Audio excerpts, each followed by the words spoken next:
Hello and good evening, everybody. So thankful to have you guys all out tonight. We're doing another one shot. Apparently it was a crowd favorite, so we're going to bring it back a little bit different. Doing the continuation of the Prophecy of the Seals to give our great DM Doug a break from doing Everwind every week. And so we're going to go ahead and continue off where I believe the group had just made it back made it to their destination, to the Blue Isle K, dropped off by the faithful Captain Ron Pineapple. And they're on the docks. Their previous banding together was due to a mission to go take care of a giant kind of wreaking havoc in that area, in that town. And so they're going to try to take care of that when they get there, and we'll go ahead and get started. Ready? All right, good to see everybody. So you guys all make it onto the docks. It's pretty early in the day. I'd say probably around 8 or 9 o'clock in the morning. You see the ship sail off, the slippery seal. Sail off in the distance, the sun, gleaming over it. Now, when you guys walk onto the dock, you see the town of Blue Isle K just, probably about, 50 yards down the dock. And just at the end of the dock where it ends, to where the land meets, you see kind of like a little tent popped up. And an interesting creature, kind of small in stature, not too tall, and it's got goggles on, and it's somewhat like a half, kind of looks like a cobalt kind of a little bit, but it's very friendly. He goes, "Hi, nice to meet y'all. My name is Roscoe. How y'all doing?" Roscoe, nice name. It's good to meet you. I am the head merchant here in Blue Isle K, and I'm here to sell you anything you may need, let you know what's going on in the area. Anything you want to know, I'm your man right here. Before you got to do anything you have to worry about in the town, I could sell you some things here. I can buy some stuff, whatever you got. I like to always see what the ships bring in. And how was your journey? Super exciting. Learned a lot. Grew as people. Had a lot of fun. Most exciting and most important question I have for you, Roscoe. What's your favorite color? Oh, easily orange. Love. Such a cute color, would look great against your features. Nice. Thank you. I appreciate that. Now, I see you guys look a little bit worn. Can I help you with some refreshments? I have plenty of things to ration up for any long journeys or adventuring you may need. I'm here to sell or buy anything you guys want. Anything you want? Oh man, that's really nice. But first, I kind of want to do something. Chris, is there a tree nearby? A tree? Yes, there are a few palm trees just behind his tent. Okay, I'm gonna run to a tree, and I'm gonna hug it, and I'm just gonna be like, "Oh, I mean, boats are okay, but nothing like this dry land. Good tree. Ooh, okay." Okay. That's interesting. I had to, I'm not used to being on the water. I had to get, no more wibbly wobbly. Just stay still for a second. All right, I'm good now. Okay. I actually do something kind of similar. I just kneel on the ground and kind of just take my hand and caress the ground, like, thank the gods. Oh, so nice to be back on ground. Oh, okay. All right. I've never seen people be so thankful to be at Blue Isle K. I think you'll be gladly received. It's lovely here. It's really like dirt. Dirt. Gotcha. Okay, I have some sands from the faraway deserts here. If you want some of that, it's an odd thing I have here. It's not very expensive. If you want some more dirt, a chance. Well, yeah, let's see what you got there, Roscoe. I'm curious what kind of deals you're offering. Well, today is Half Off Friday, And so we got some interesting trinkets here, some weapons if you need, not serious weapons, just some and swords and mace and a small axe and some kinds. And then I've got a few potions. I've got, let's see, like shifting through, like, it's a mess. It's not really organized in this thing at all. He does go through and like throw a few things over his shoulder. He finds, it's like, this is one of my better items. It is a, let me think how to describe it. It is a slightly magical mace. Slightly magical. Quasi, somewhat magical, but might not be magical. Assistant to the regional manager of maces. This was it's quite interesting. It's quite interesting. It was just given to me today, which I'm really excited.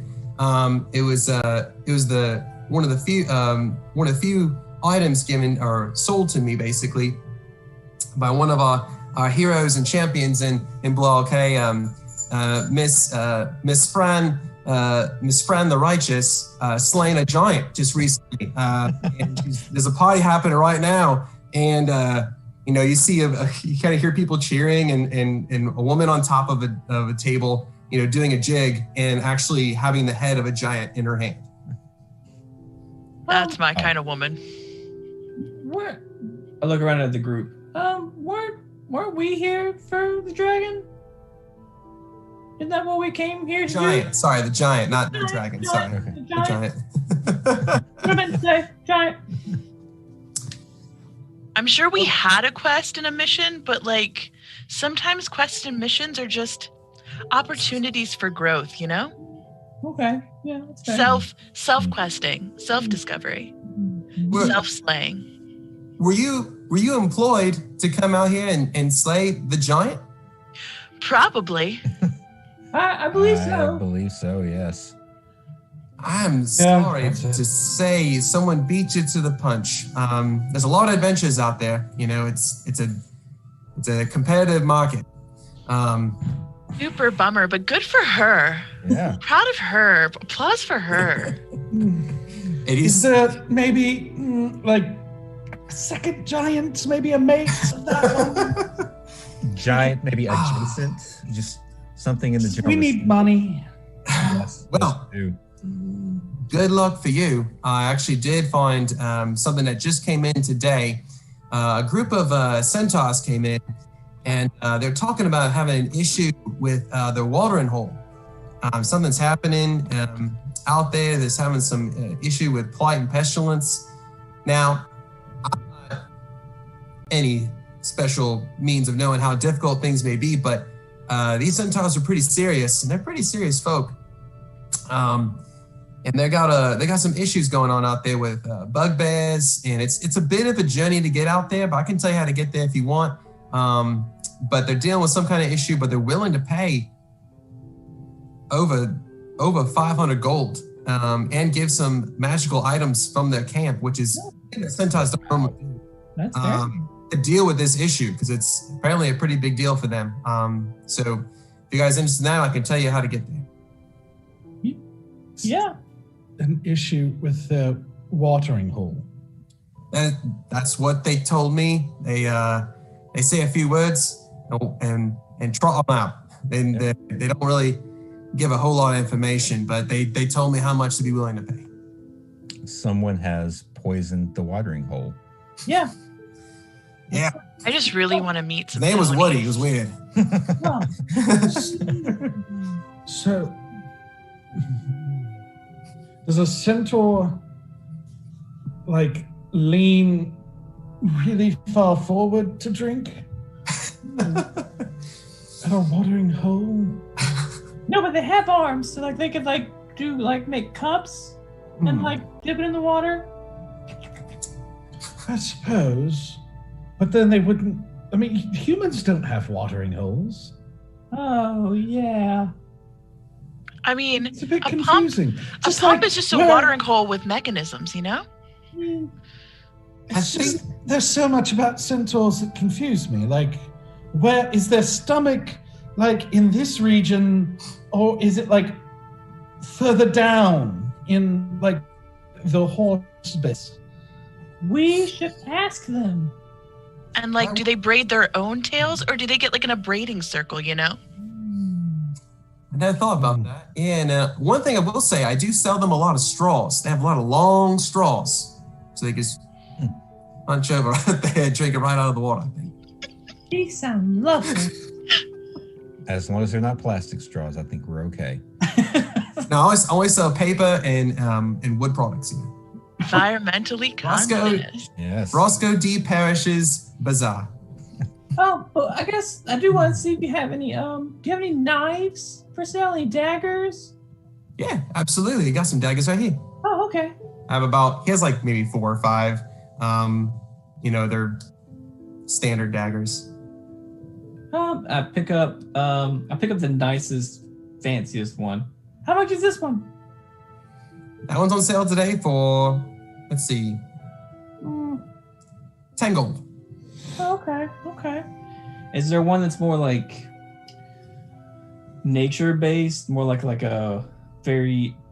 I'm trying to describe like the handle is like an antler horn or something like that. More naturally. Let's look around. He goes, it's like, well, this one's got a very nice polished wooden handle. It's a little more ornate than the other ones.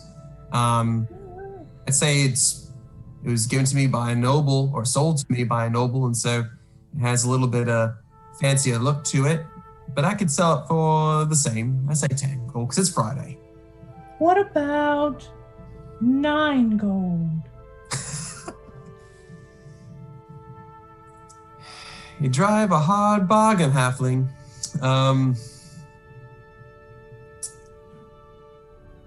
How about 9 gold and a silver?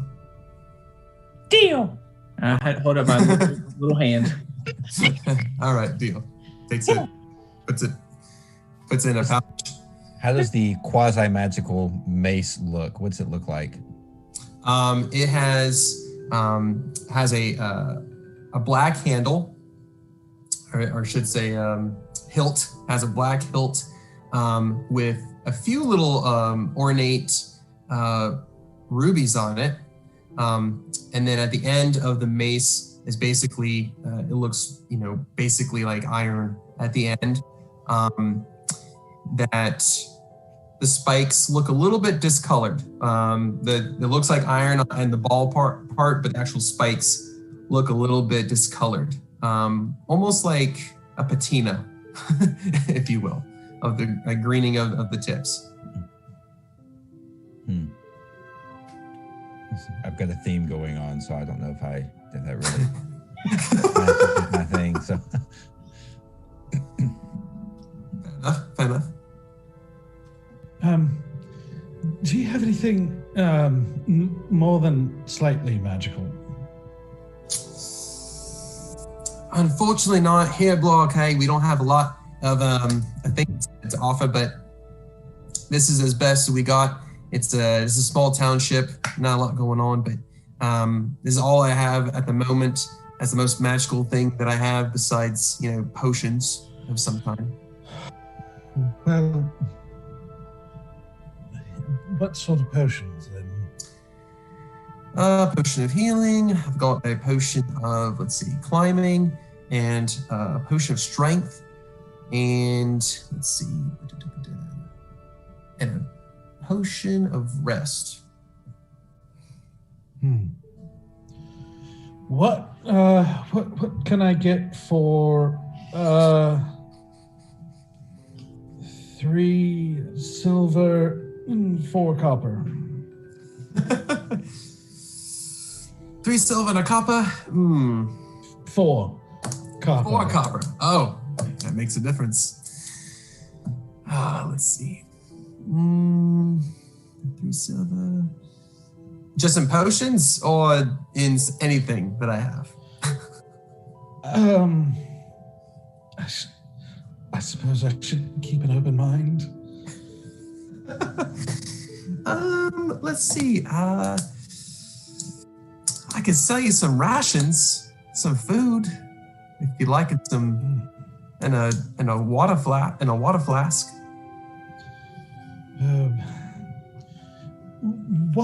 What if I don't know, did a favor for you for the potions? Like, I could cause a small but still sizable enough earthquake if maybe you have like a rival store that you'd like to disrupt business for a while.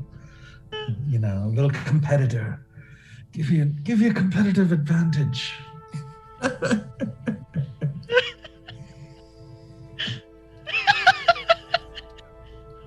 Roscoe doesn't have many enemies, but I appreciate the favor offered. I don't have much use for an earthquake, considering we're here on an island.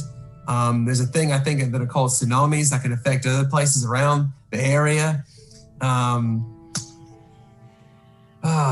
Roscoe, I got one better for you if you'll help out my friend. You ready? Okay, I'm ready. I wrote you a jingle. You wrote me a song, eh? I did. Your supplies are low, maybe need a hoe. Go to Roscoe's. I do sell a lot of hoes here. Yeah. I noticed from the many hoes for display, varying sizes and lengths. Must be quite the farming community in this area. Yeah, we're more of a rural agricultural group, but I do appreciate the jingle. I tell you what. It's catchy. For the potions, if you guys will regale get some good marketing and advertisement for me, I will be more than glad to scratch your back if you scratch mine. I appreciate the me. And I want to use minor illusion to make like a giant orange, like glowing ball, like circling above my head. That just says like Roscoe's, like in a little like circle. He's like mesmerized. He's just like. And I just like start going down the alleyway, just singing my new song. So he gives you guys a potion of strength and 2 healing potions. Wow. Yeah, he's very taken by the gesture. Oh man, thanks, Roscoe. Mm-hmm. You're quite friendly. I once knew a dog named Roscoe. Thank you. Are all people here as friendly as you are? I'd say some of them are. They're okay. They're happy now because the giant's dead. He was smashing up some of the farmers and some of the sheeps, making eyeballs out of making jelly out of the eyeballs of the people he got. So we're kind of happy. We're not making it into eyeball stew. So yeah, quite keen. So things are quite chipper here at Blue Arcade. But other than that, we may have to deal with this centaur problem. Do you guys want to know the name of the camp that they're at? Oh, please. Yeah. Any information would be great. I love meeting ponies. That's right. I once went to Chincoteague. Who? Chincoteague. I'm just a simple Roscoe. There's wild ponies out in Chincoteague. Oh, okay. Wait, what is this giant strength? Ooh, that's a good question. Yes, it is. Which kind? Cloud, stone, frost, etc. All right. I'll roll to see. All right. There's 5 apparently. Yeah. It is stone strength. All right. Sweet. All right. You're keeping those, Doug? You got those? For now, yeah. Okay. Yep. Takes those. Okay. Wait, I'm confused. Is your name Roscoe or is your race Roscoe? Or is it both? Are you Roscoe the Roscoe? No, the name is Roscoe D. Parrish. Oh. I'm a little bit of what you call a kobold. Some of our race are actually quite rude, but I was raised by some friendly humans who apparently had a keen eye for economics and the market of merchantry. Well, it's a pleasure to meet you, Roscoe the Kobold. I appreciate it. Great time in a bull market, you know. Right. So that's why I like to park up here, right here next to the dock. Wait for anyone to come in and sell them some goods. The name of the camp, before I forget, it's Camp Poisson de Cheval. Mm-hmm. The Centaur Cave. That's a lot to say. Poisson de Cheval? Poisson de Cheval. Yeah, that sounds great. Yeah. Super good name, like the best name I've ever heard for a camp. And I've been to a lot of camps, mostly sleepaway, but you know. Have you ever been to Burning Man? No, but I did Burn a Man once. Oh. It was super cool. He was very warm. Oh, okay. Yep, sounds nice. Sorry I asked. No, that was a great question. Thank you for asking. I appreciated the opportunity to share and grow. Glad I could help. Did you burn them just for fun? Well, I mean, it ended up becoming fun. It probably wasn't fun in the moment, but you know, fun is a relative term. Everyone experiences fun differently. Right, our happy little storm cloud?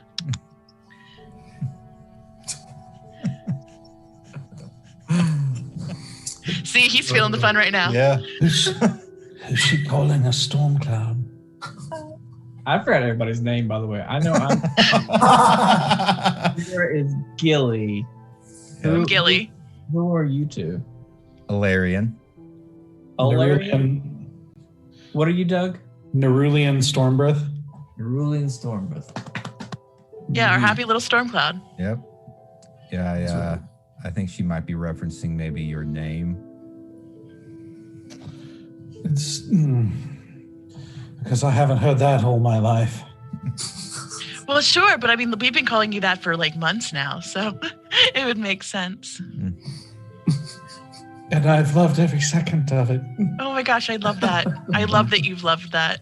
I've loved it too. We've really grown. Oh, I love this friendship that's developing. Yeah, me too, of course. Don't you just love this guy? I love this guy. This guy's great. That's Super right. chaotic, but I love him. Yes, you know? Very chaotic. Very. It's not my fault, all right? I can't control it. Hey, yo, whoa. That's fine. That's all right. Yeah. You'll learn control through discipline, meditation, and music. Why do I feel like you're about to sell me something? Not at all, but have you heard of Roscoe's? And then I start jamming back into the jingle again. Beautiful. Thank you. Nice. And here's a map, by the way. They handed out some directions on how to get to the camp as well. And so, Awesome. Great. Who wants it? Love it. I've never met a I guess I kobold can- before, but you're Guess I like can take that. the nicest one. Like, are your brothers and sisters this nice? considering I was adopted, no. Oh.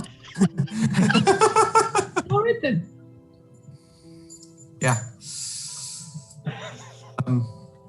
If you're adopted, how do you know? Oh. Because my parents were humans. And I was a kobold. So you never knew your brothers and sisters, is all I'm saying. True. I never met any kobolds. I've just been told they're quite nasty. So you just believe the racism about your own race? just cause? We're simple people here at Blue LK. And Completely leans up against a step ladder and she goes, hey, everyone, chill. Have you met my step ladder? I never met my real ladder.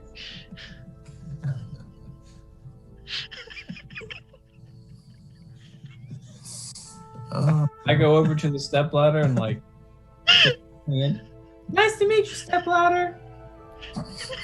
I'm Tommy.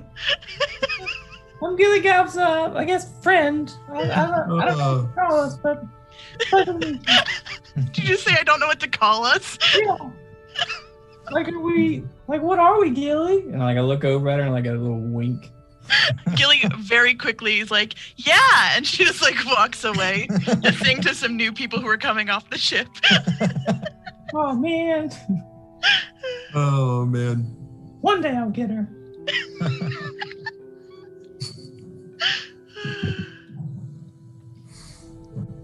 Well, Alarian, Nerulian, you guys wanna go find this camp? Yeah. Well, we've got to make some money, so yeah. Make some money when I'm in need. All right, Why not? that's the spirit. Well, good luck to you all. The weather seems to be getting a little worse out that way. Just a heads up. And I hope you help out our centaur friends we see once in a while. Hey, Gladly. Roscoe, I'll see you on the flip side. All right. I'm sure we had, I'll meet you. I mean, I'm here at the Boondocks, so it makes sense. Okay. I'm just gonna keep singing the jingle like while we make it through the rest of town. If there's like any torches blowing as Gilly walks through singing a song and like making her like a spark whenever she walks past two torches. Just some pyrotechnics. Pyrotechnic, that's what it is. Yeah. Oh my goodness. Full rock concert. Mhm. Excellent. Yeah. All right. Oh. At the struck. Yeah, just key the music, right? So it's about a full day's journey, from what you guys can tell on the map. You have to go through some small forest, you go through like a ravine of some mountains, and then you eventually can make it out to the Centaur's camp, where it's pretty close to the lake that they were talking about. Well, I mean, yeah. You guys want to do anything else in town? Does anyone need anything? Got some cool thingamabobs and who's he what's it. Can I just retcon that I picked up some like food and water? I totally forgot about that part. That's totally okay. Yeah, you bought some, I'd say for 10 silver. Okay. And I can always, if you guys get hungry, I can always make some good berries for us. They'll at least satisfy your appetite. Good berries are good. Welcome Do to you Good do you know where the Might home take of a bone, good though. berries are? Do know where the home of good berry is. It's called Good Berries, actually. Wow, that's really a coincidence. What a life. Do you just like pick them up or do you have to take an order? I mean, I guess like I take an order from myself. Like I walk in and it's like there's two Tommies, and then one Tommy says to the other Tommy, "Welcome to Good Berries, home of the good berries." And then the second Tommy says, "I'll take a good berry," and then good berries. Well, yeah, that's how good berries are made. That's fascinating. Uh-huh. Cool Like, story, bro. I'm really like interested in how these like two Tommies come about. Like, are they clones? Do they just exist so long as you need a good berry? Do they have their own lives? Like, hopes and dreams? Different favorite colors? Well, since they're both me, I reckon the favorite color is yellow. Do they ever get into like a fight or argument? Well, I mean, it's really like he just comes in to order the good berry. Then I give him the good berry. and then he leaves. So there's not really any time for fighting. Just like a very small window of time. What happens if there's some sort of like customer service issue? Is there a management? Actually, yeah. Then a third Tommy comes out, and this one has like a mustache. And he's got manager on it. He's like Mr. Manager. So he comes out and he talks to the first Tommy to smooth things over with the second Tommy. And it usually works out, but sometimes the second Tommy can be a bit of a D-bag. Well, third Tommy, what are your qualifications for management? Yeah. He spent 2 years at the King of Burgers. What's his name? Ronald? Yeah, he served Ronald his burgers like for 2 years. They were really good with their sliced potatoes. That's apparently where the King of Burgers made most of their money. So Ronald is another character in your head? No, that's where the third Tommy went to culinary school. So I guess yeah, it's more in my head than anything. Right. Yeah. Do you guys? Did he start as a good berry maker and then get promoted? Oh, I never thought about it. I guess like when he came to the restaurant, the Goodberry restaurant, he was already manager. He just like went there and like got the job, and then like he's just the manager. Who was the manager before him? That's a great question. I believe his name was Johan. Yeah, this weird reptilian fellow. This is all in your head. So part of your brain is reptilian. That's like me when I'm really sassy or like really hungry. That's when like Johan comes out. I see. But then who is the one that hired third Tommy? Who hired? Oh, that's fourth Tommy. Who's the general manager, the owner? Yep. Maybe the regional manager? Yeah. Or assistant to the regional manager. So first Tommy walks into the restaurant to order from second Tommy, who works for third Tommy, who was educated by Ronald and also Johan, and also was hired for and worked for fourth Tommy.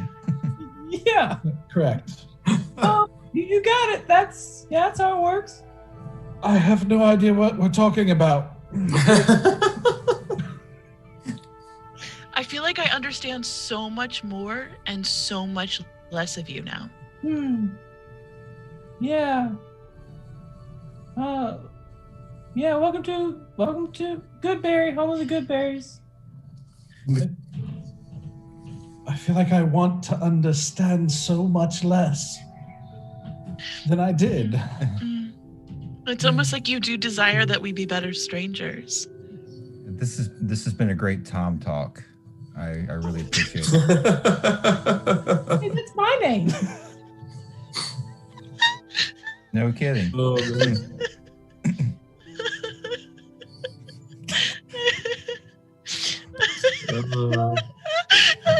What did we just do? Now that we've established that, Established, yes, that's the word. Did you guys want any good berries or? No, I think we're good right now, though. But thanks, Tommy. Really super appreciate it. Hold on to those. We might need them later. I'll probably talk to one of you for that offer at some point. Okay, let me know which one you want to talk to. Sassy one. I want to talk to the sassy one. Yeah, let's avoid the D-bag one. Oh yeah, you don't want to talk to him. No. All right. Second Tommy. You said that we were at the lake. Is that where we are now? No, you're traveling. You haven't even left the town yet. You're having this conversation. Makes sense. Like still sitting there in front of Roscoe. Yeah. He's just like, My orange, like, Roscoe halo still running. But, like, the R keeps blinking out because it's like... I'm losing some concentration. Yeah, it's a little too far, you know. So just like it's like Osco. Like, it's like I should have given them one less potion. Do you have any potions for maybe intelligence? Those might be. Unfortunately not. That's something you have to conjure up on your own. Well, I guess you should wish us the best of luck on that one. Indeed. Seems that way. I can sing our ABCs again if you'd like. That was super fun for the 4 hours we did that on that trail. Remember? You have a lovely voice. Yes. Cool.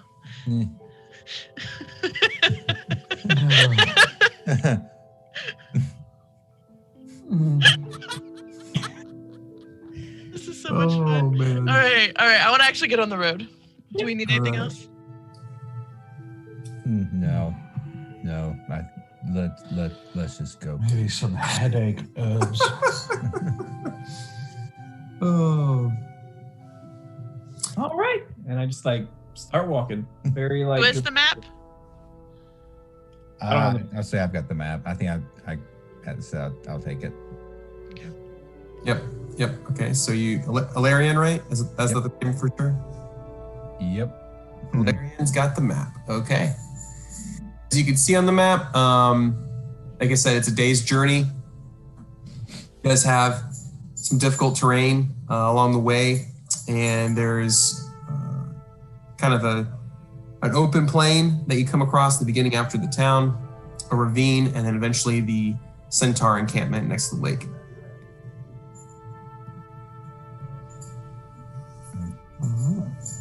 Perhaps we should go introduce ourselves to the centaurs and let them know we're here to help. Yeah, I definitely don't want to spook the ponies. Does anyone know the appropriate way to greet a centaur? Like, do we say hey, or is that culturally insensitive? Oh God. We could just say hello, keep it neutral, or like, what's up? Or like, Brosif, it's me, Brosiah, Yeah, just maybe low hoof, high hoof, I don't know. And do they frown at terms like horsing around, or do they consider that irrelevant to them? I hate everything about these jokes, but I also love them so Oh, much. that's so good. No, I don't want to make any sort of cultural faux pas here. I think the main thing we should consider right now is just being polite. But that's why. What do you think I'm asking? Maybe we should have asked before we came. I've never met a centaur, so I don't actually know. Withers or not, I think we should just say hi. And just, if we make a mistake, apologize and roll with it. Mm-hmm. All right. So you guys are setting off journey. All right. So, all right. So you first hit a section of the wilds, and you come across an open field with some tall grass. The grass is I'd say probably roughly, I'd probably say about 3 feet tall. So it's pretty tall. How tall is Tommy? Great question. Does it say for sure, or just kind of make it up? I mean, it's your character, and so you can say what you want. I would say if it's 3 feet, that it'll come up to here on me. Okay. All right. So 3.5 feet tall, roughly. Okay. And what is y'all's marching order? Forward. Forward. Are you guys going in a line, going side to side? Just curious. I mean, I definitely think Alarian should take the lead because he has the map. Yeah. Okay, that makes sense. I hang to the back, a little bit apart from people. I'm dead center so that everyone gets to hear my beautiful music. Okay. I hang a little further back.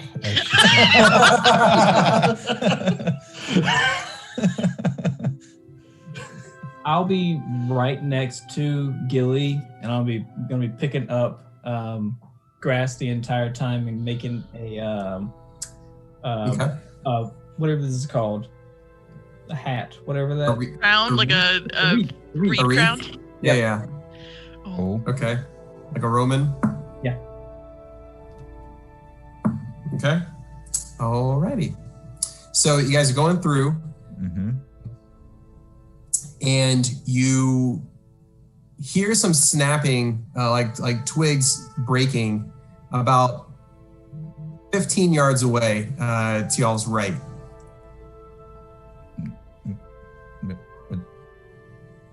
Hello? Hello? You hear a low growl.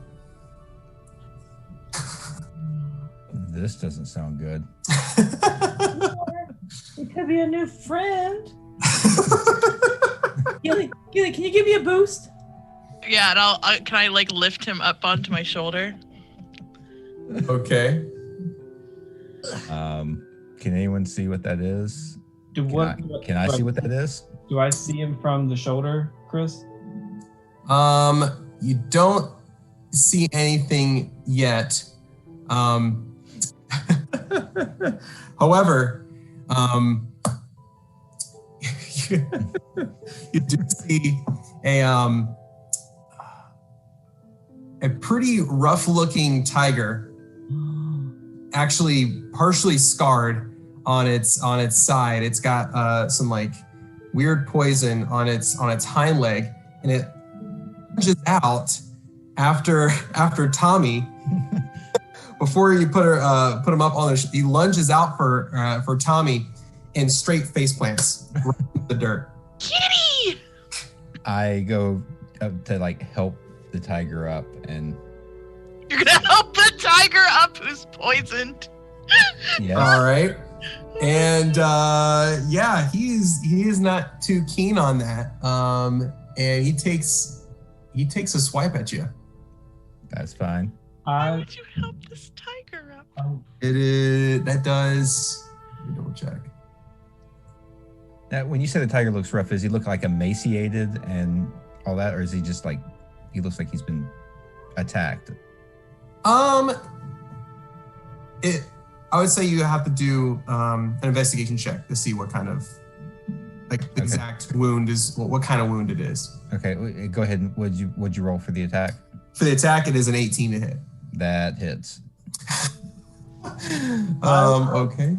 I'm gonna put the crown Okay. onto Gilly, and then I'm gonna cast Speak with Animals on the tiger. I rolled a 19 for my investigation check. Okay. So the dice are working tonight.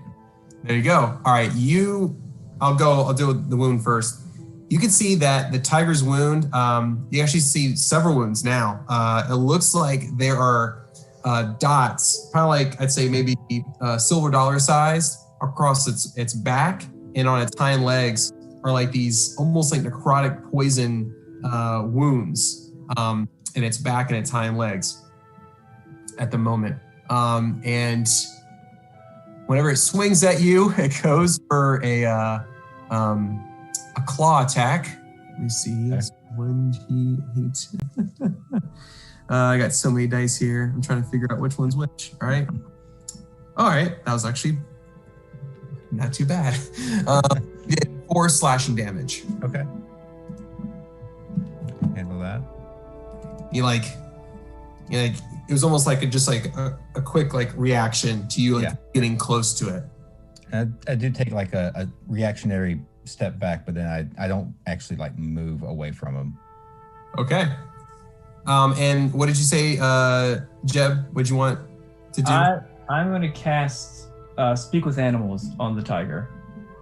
Okay. So then you guys hear me growling. Are you still up on my shoulders? Yeah, and I put the wreath on your head, by the way. Oh, I look so cute. I say to the tiger, Hi, my name's Tommy. What are you doing? Oh my god.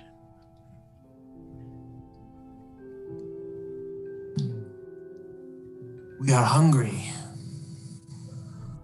And I need something to eat, and you looked quite delicious. I get that a lot. Hey, this is actually really coincidental. We were just talking about this. Do you want some good berries? I'm not interested. Why is he meowing? I'll turn back to Nerulian, but I'm still in tiger speak. I'm going to say to him, "It's okay. I got it." And I'll turn back to the tiger. I'm sorry. What were you saying? Me and my... Sorry. Me and my companion. Me and my companion. Me and my companion have been trying to eat in this area, but there seems to be angry rain that hurts us. Angry rain. Angry rain. Like it rains on you? Is it water and it hurts? Something like that. But all our food is gone. Oh no. Oh. Did you want a good berry? I need meat. Oh, okay, hold on. I had to shake my head, get back into common. Gilly, the tiger's hungry. Do you have any meat we could throw in? I've got some dried beef jerky or whatever animal equivalent jerky is. I've got jerky. Yeah. Okay. It's a spam surprise of jerky. Spam spot. Okay. Hold on.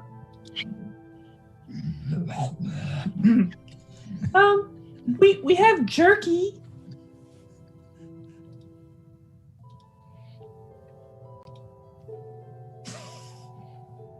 Roll a persuasion check.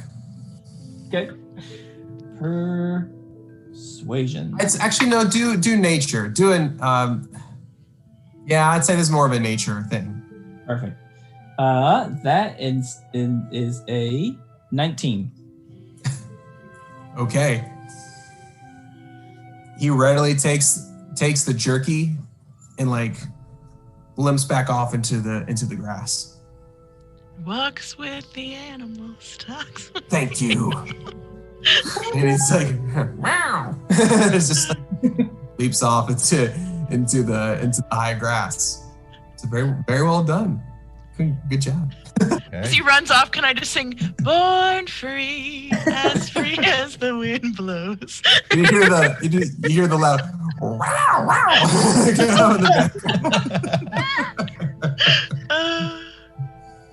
I'll go back to common.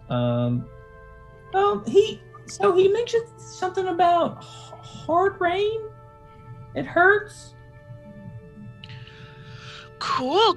So rain from the sky, meant to hydrate, give you life, make you feel good, hide your tears when you're crying in public. Turns out not to be our friend. Yeah. I think we can change that. We can persuade rain to be our friend. Let's give it a shot. Mm-hmm. Rain is pretty easily persuadable. Yeah. Right. Listen, I've been doing it for years. You just take some herbs that are in my pouch, yell at the sky, and you're all good. Maybe do a little dance. No, you don't have to. I mean, unless culturally it's appropriate, but culturally it's not appropriate for me to dance. That's actually super offensive. Really? Well, why? Turns out cloud formations hate dancing from giant orcs. Oh. Yeah. Never knew clouds. One of the few things I'm heartbroken about, but I just dance for other occasions, weddings, funerals, that kind of stuff. Everyone loves a good funeral dance. Everyone loves a good funeral dance. A little party action, celebration. Mm-hmm. Mm-hmm. Yeah. Oh, do you like your wreath? It looks great. Matches the skin tone. Oh yeah. Full aesthetic vibe. I'm really digging it. Thank you so much. Very welcome. I'll say that. Are you still on top of me? No. I'm saying it as I'm climbing down. All right. Rapunzel, am I right? I don't get it. Okay. It's fine. And out to the camp. All right. Continue. You're gonna muscle on. Continue on. Yep. So now you are in the middle of. You just got through the tall grass to the edge of 2 mountains. So you're going through the ravine there of the mountains, and just at what looks like at the end, about I'd say maybe 100 feet up, you see a pretty nasty looking storm brewing ahead of you guys. Different looking than a normal storm. More has like a green hue to it, more darker than what you typically see in a storm. How far away is the storm from us? Like, how much time do you think we have? I'd say you have about, I don't know, it's probably at least 300 yards ahead. So it's not super close, but it's close enough that you can hear the thunder, you can hear, you can see it. And it's rolling towards us? It looks like it's moving your way, yeah. Can I ritual cast Tiny Hut? Yeah. How long does that take? As a ritual, it takes about 10 minutes. 10 minutes? Okay. All right. You are, so you're setting up the hut. What's the rest of the party doing? As she does that, I'm kind of watching the storm, and I just say, I swear, if any of you start making jokes about my name, I will start casting spells, and you know what can happen.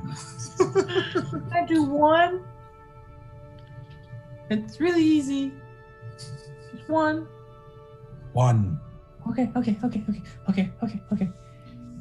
Hey, Nerulian, is that your brother or your sister in the sky? Are you finished? Yes. Thank you.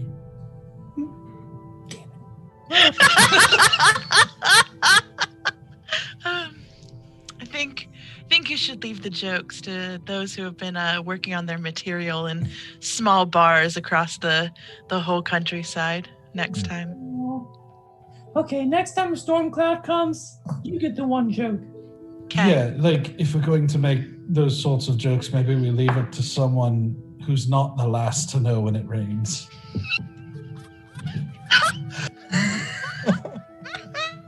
Oh, such a vicious bird! Oh, man. Oh, man. Eeyore's got some sass today. What? And I put my hands on my hip and I go, well, at least I'm not the first one to get struck by lightning. That would 100. Wait, who's the taller of us? Maybe me? Yeah, then really Actually, you were the one who should be offended by that joke. It's definitely. I'm 6'6". What are you, Larry? What race are you? Fearbog. Oh, wait.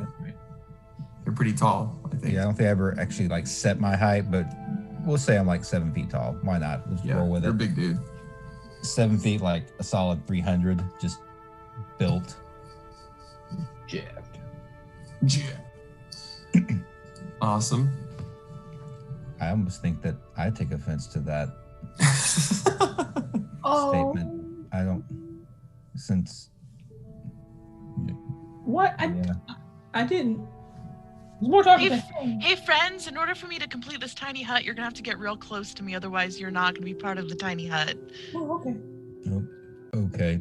Kind of hunker down and. So And- for those who don't know what tiny hut is, it's a 10-foot radius of it's like a force dome that like springs up in space, and y'all can leave if you are inside the dome when it's cast.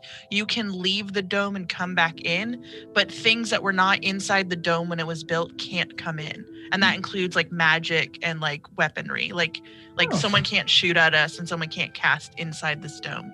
Oh. Yeah, it's like literally like a little force field of protection for up to 9 creatures inside this dome. Okay. Be cool. Got you. How big is it on the inside? It's just a 10-foot radius. Oh, okay. Okay. And while you are casting this, It lasts for 8 hours. lasts for 8 hours. Okay, so 10 minutes to cast. Yeah, it takes 10 minutes as a ritual spell. Okay. As you guys are, as you see Gilly setting up or doing this, spell, casting this, or I guess strumming her guitar or whatever to make, the musical notes build this structure. You see a javelin fly across. It almost hit Alarian, misses him by like an inch, and like into the side of the mountainside there. And you guys see 2 very frantic bugbears barreling down straight ahead of you guys. They're actually coming right down the trail right at you guys full steam. So go ahead and roll for initiative. Oh, okay. Oh. Where am I on my hut creation? You were about 7 minutes in. Okay. Yeah, you're pretty close. So you just need to last 30 rounds. That's all. 30 That's it. rounds. You do it. Yeah, you were really close. I was trying to see what the situation would bring. All right, so let's go ahead. Who has rolled 15 to 20? 20 total. 20 total for Gilly. All right. Okay. Anyone else between 15 and 20? Nope. All right. 10 and 15. How about okay. How about anywhere between 1 and 10? 6. 7. 4.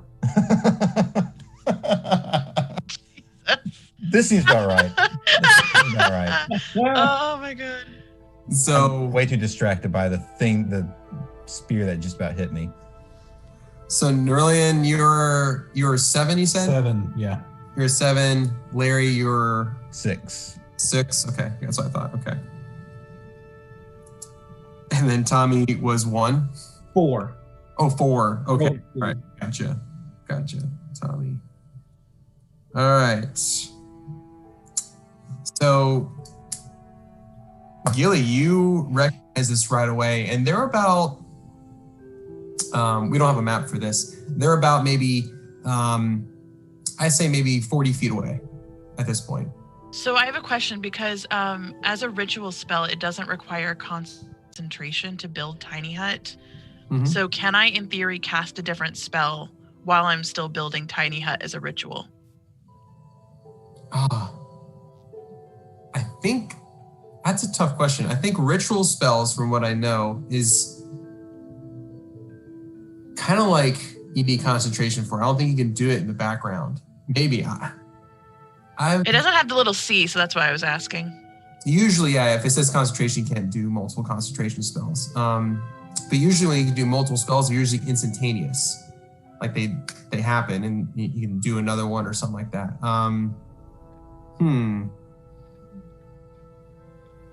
I'll refer to Doug on this one. I think you can't do both. He's not the DM. Yeah, well, I wasn't saying anything, but if you like, Yeah, I think you can't. I'm gonna say probably no. Is my gut reaction. What about a cantrip? Would a cantrip be low enough to be able to cast? While building the hut. Yeah, since it's like more of an innate thing. Gotcha. Instead of an actual spell. Okay, I'll allow a cantrip. I think that's fine. Okay. So, while this is happening, I'm gonna bust out my I'm like still like in the process of it, and I'm just gonna bust out an image using minor illusion of the same tiger that we saw earlier, but like smaller. Okay. And I'm gonna have it running like it got surprised in the reeds and is running away from us, but in direct frontline path of the bugbears, so that like they see it in front of them. Okay. But not running towards us, like starting to like beeline to a side. Okay. Basically, I'm trying to just build a distraction so they'll start chasing its path instead of coming towards ours. Okay. If that's doable. Let me see. Wisdom. So that would be. Let's see if they are. Do we have a map yet or anything? No, there's no map for this one. It's legitimately just like a corridor. Okay. Say you got 10 feet on both sides, and then really tall sides of the ravine, and the ravine overall is maybe 300 feet total. Okay. So pretty, I didn't have a map for this one, unfortunately, but it's that one. All right. They are not fooled by it. That was fun. Learned a lot. I did like the idea though. I did like the creativity of that one though. I was like, oh, I'll give that one a shake. But they rolled pretty well for that. All right, and so bugbear number 1 is huffing over at Alarian. So let's go ahead and do a swing. All right, that is a that's a 9. Does a 9 hit, Larry? Oh, your mic. Yeah, that misses. Sorry, my mic was off. Okay. Yeah, it misses.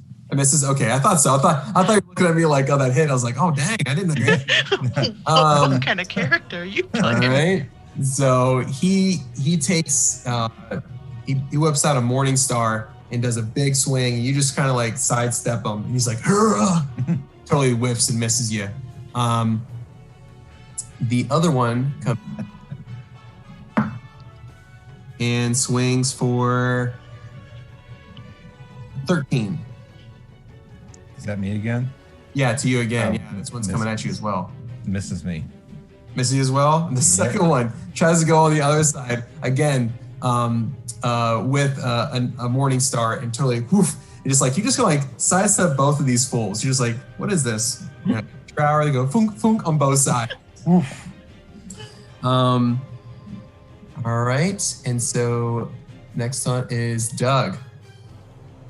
All right. So we've got one in front of Alarian and then one still 40 feet away. They're almost like side by side right now in front of Larry. Alarian, yeah. Okay.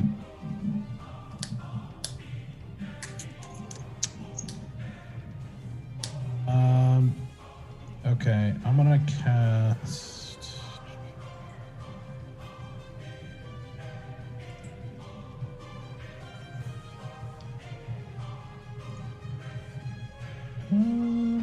Cast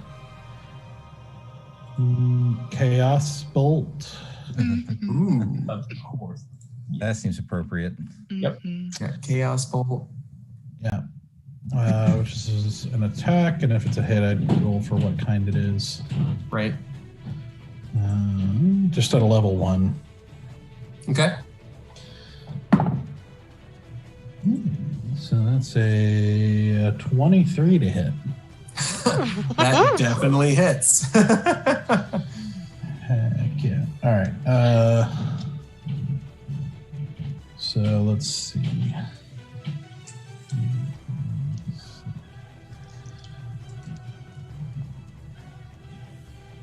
Okay, so it is gonna be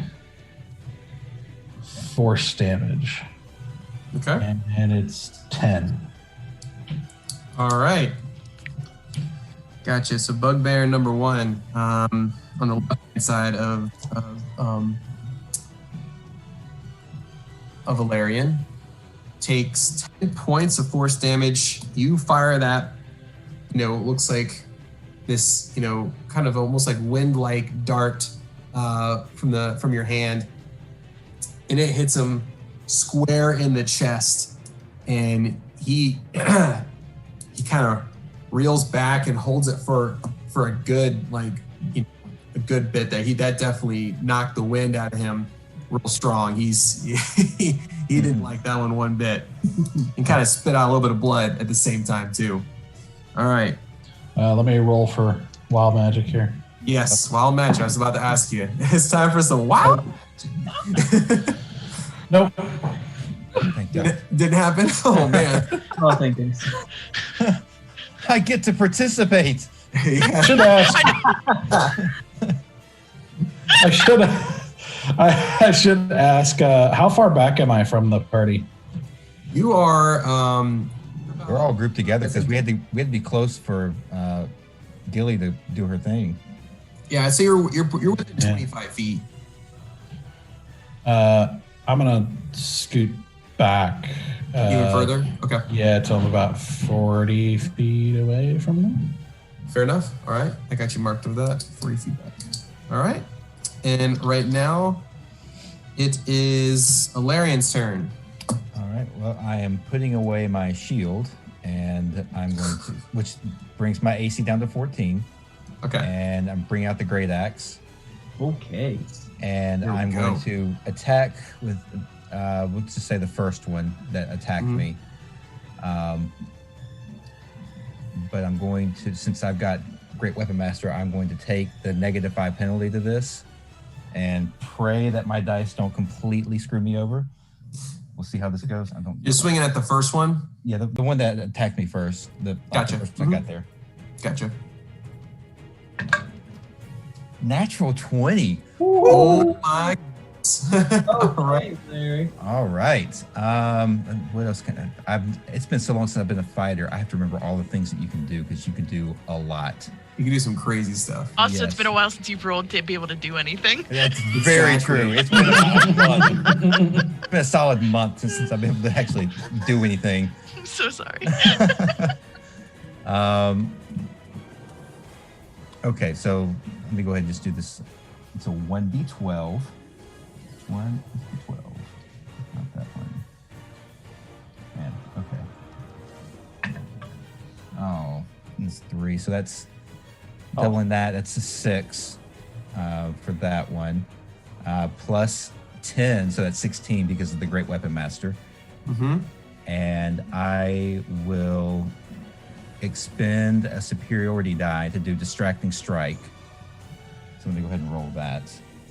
First. I'll explain what that does in just a second. So that's 4 more points of damage. Do I double that one? You had a roll to get it, correct? Right, it is a roll. Yeah. I would say so you can double it. Okay, so add 8 more points to that one, that damage roll. So let's see, add the total damage to the. Then the next attack roll against this target by an attacker other than me has advantage if the attack is made before the start of my next turn. So whoever attacks that one next has advantage. So let's see. I also have, I think, a second attack. Oh, So you delivered the first attack. That's your first attack is done. Yes, and I do have an extra attack. Yeah, I can attack. Okay. I can attack twice. Sweet. Well, I'll say this: I want to take him down for the. Okay. So as he's running, as he kind of lunges by me, I do the whole thing. I just take a back swing with my axe and just up and through, just kind of taking, almost splitting him in twine. Yes. So From the name to the chaps. Nonchalant. Yeah, Jeez. He is the house split in half. And it's like, remnants on the ground right next to you. Okay. That was impressive. I wasn't expecting that. Look my infinitives. Yeah. Let me see. I just want to make sure there's no limit to what I can do. I don't know what I can do on this stuff because I was thinking about doing the Great Weapon Master again. Can I do that? No, one melee attack. Okay. Oh, actually, I get to do a melee attack as a bonus action because I reduced into 0 hit points. Oh, Sweet. Nice. So I will go ahead and attack the other one. Uh-huh. That's not nearly as well. And this is without the Great Weapon Master thing. So this is a 14 to hit. That is a miss. Dang it. All right, I'm going to go ahead and take that attack for my bonus action then. Okay. That's not going to hit. That was like a 9. The dice Okay. rolls are back. The dice rolls are back. I hadn't even Momentary reprieve. Yep. So yeah, you swung. Obviously, you did that really cool move of splitting the first one right in half, and did like a flick of the wrist of like bringing it down on the second one. Just hit it right in the dirt. And then you're like, well, that was silly, and you went back for another one, and obviously hit right. You kind of like hit right next to him, side by side. This is not a question maybe to ask in combat. How early in the day are we? Oh, it is. I'd say it's probably close to like noon at this point. You guys have been traveling for a couple hours. I'm going to go ahead and do an action surge if you're okay with that. Action surge. Okay. Yeah. You get one of those a day. Yep, one per short rest. I Okay. just looked at it, so I'm gonna go ahead. I want to see if I can actually take this one out. Greedy. All right. Greedy. All right. So that is a 17. That hits. All right. finish him. That's Do the it. goal. So that's, and actually I didn't even add all my damage to the other hit, but that's fine. That's 10 points of damage on the first hit because it's in complete action. Yeah, so I'm going to do my extra attack. Okay. Jesus. Yeah, that was This is a fighter for you. Yeah, 16 to hit. That also hits. Yep. Lord. Oh, 3. So the first one was 10 points. The next one was 3 points of damage. Yep. Okay. How do you want to do it? Okay, wow. I love this team. Oh my god. So I swung backhand to that one. I just kind of swing it back around and not going down, but kind of just coming across and cleaving right in the midsection. Like, I can see he's behind me because he lunged as well. So say separating the spinal cord, just like casual. As you do. Yeah. Just as you normally do. Yeah, So absolutely. yeah, I hear. Sounds like the snapping of a tree branch. Yep. as you got him on that second hit, and he crumples, obviously, down to the ground. There you go. So two bugbears up, 2 bugbears down. So as you notice, these bugbears are also wounded with weird-looking pockmarks on their back and on their legs. And so this one actually, the second one that you killed has like clearly like a messed up foot. Like his foot was really jacked up. And so what do you guys want to do with the bugbear bodies? I don't want them in my tiny hut. Okay. I'm gonna say for flavor, while that was happening, I was over there in the corner packing a pipe. Oh, are we fighting? Oh, you got it. Okay, there we go. Good job. I'll go over it and I'll search one of the bodies, I suppose. All right, do an investigation check.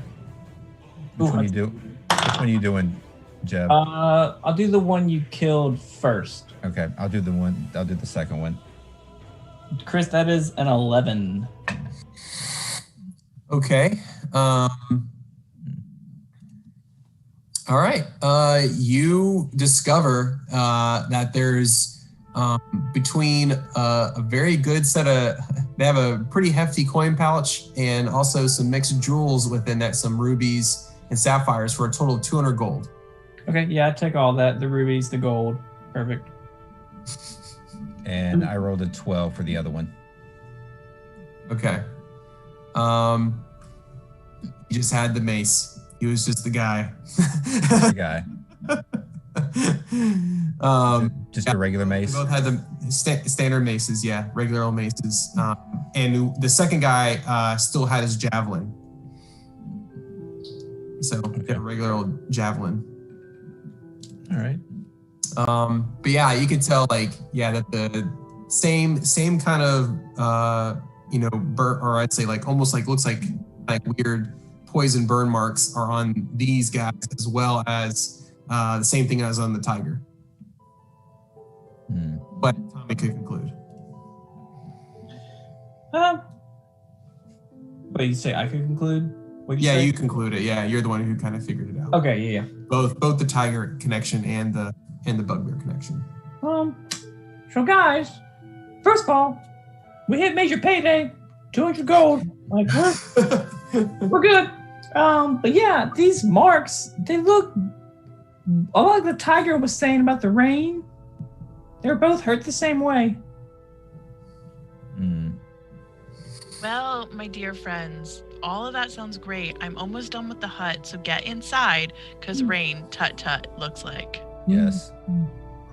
All right. Seems to be a connection there. Yeah, and so for the hut, as it finishes, it's opaque from the outside, so no one can see into our hut, but it's transparent from the inside, so we can see outside of our hut. Gotcha. And I can disguise it to look like anything, so I want it disguised look like, you said there was a rock formation nearby? Yeah, you guys are in a ravine where there's a lot just rock faces, Then I want us to look kind of similar to if some sort of boulder had fallen down at some point, it kind of looks like it had been part of that rock formation. Absolutely. That's totally fine. Gilly, when you cast this, you cast it around yourself, right? Mm-hmm. And so you've never actually been outside of your own hut, then? Mm-mm. So it looks like we can see through the wall. How do you know that anyone can't see into it? Well, the last time I built my hut, no one bothered me, so I just assumed no one saw me because, it's not like I'm hard to miss, but everyone walked by, so I'm guessing they can't see me. They just walked by. Yeah. There were people. Yeah, they just walked on by. And they just ignored the smooth dome in the middle of Well, I didn't think about being a smooth dome the last time I used it. See, what we were was at a concert, and I didn't want to get bombarded after an amazing session, probably one of the best performances I've ever done. The crowd was super riled up, definitely were out for blood, So what I did is I disguised my little hut as one of those pickle vendor tents, which no one ever goes to, and everyone just walked right by. So you disguised it as something that no one ever goes to, so they ignored it, but how do you know they couldn't see through it? Well, they didn't. Obviously, I was super famous. I had just done a session, so if they had seen me, they would have been like, hey, look, it's Gilly. We love her. Oh, my God, you had such an amazing session. Well, I want your autograph. Can I have your shirt? Obviously, they would have, lost their minds if they saw me, I'm going to tug on Nerulian's belt or shirt, whatever I can reach. You might need this more than I do. You seem a little stressed. And I hand him my pipe.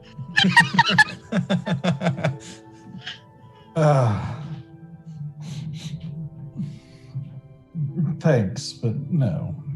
It'll really help calm you down, man. I mean, I can seal the tent if you want, We can have an evening of it. No offense, but I don't think that this group is the kind where I should be calm and relaxed. I mean, we got Mr. Axe McFierce over there who kills 2 bugbears. That's pretty cool. Very relaxing, yes. Did I finish making my tiny hut? Yes, you did. And just in the nick of time, too. Is everyone inside it? Okay. Yes, I don't want to be out in this rain. The rain comes, and it's it's almost like a jet black looking rain. It's almost inky looking. It pelts, and what few, bits of flowers on the side of the mountain face and small plants wither and die instantly as soon as the rain hits. Also notice weird, almost like tendrils coming out from the bottom of the cloud. And from the tendrils, there's even bigger drops of this black rain that pull up kind of near the tent. And you can notice that these puddles are like slithering and moving around the sides of the mountain and around the tent. They're moving with the storm. But we can see it. You can see it. Yeah, you can see it. Yeah, because you guys can see through the tent. Yeah. But it's on ground level. It's not high in the sky. Yeah. These inky, black, almost sludgy looking pools are moving, with the rain clouds. Definitely some atypical water. I don't think that's water. Yeah, it's definitely not water I've ever seen. No, not at all. Okay. I'm gonna try this. Okay. I don't know if it's water or not, but I do have a spell called Create or Destroy Water. Okay. So let's see if I cast it at 2nd level. 10 additional gallons of water. Okay, I'm gonna cast it at 2nd level. I'm gonna take a little piece of sand. I'm gonna look at the sludge, just kind of dazed, kind of in my own world. And I'm just gonna close my eyes and concentrate on destroying 20 gallons of this water. Can I do that? So what specifically are you targeting exactly? Are you saying I want to go after one of the puddles? Are you going just after the rain in general that's coming down? What specifically? But there's puddles in the sky though, you said? No. Puddles are on the ground.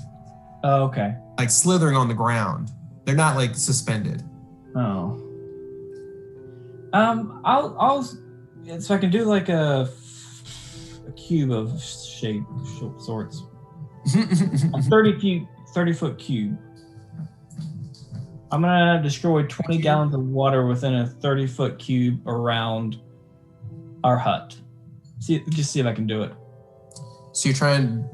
What's the spell? So by just BT dubs, spells can't move through this dome. Oh. Okay. You that's can't my cast next a spell. question. Yeah, you can't cast a spell inside of the dome for Gotcha. it to exist outside of the dome. Okay. I think. It's because it says that spells and other magical effects can't extend through the dome. So I don't know if it's can you cast a point of contact far outside the dome that doesn't interact inside the dome? Gotcha. Okay. That's what I can't figure out. But it says that spells and other magical effects can't extend through the dome or be cast through it. Okay. But I don't know if you can cast outside of the dome while you're inside of it. I mean, if I can't, then I guess I won't do that. But y'all can move in and out of the dome freely. I was just thinking dissipate that cloud. I don't think I have anything to do that. Does it look like an abnormally low-hanging storm cloud, or does it seem like it's up about the right height, right distance away? I'd say it's a little bit lower. It's not like fog, right? It's slightly higher than that, right? But I'd say the first wave seemed like a normal storm. And then the second wave seemed like a more menacing storm that had, like I said, had the tendrils kind of like coming out from the cloud, and from the tendrils were dropping like this really nasty looking stuff.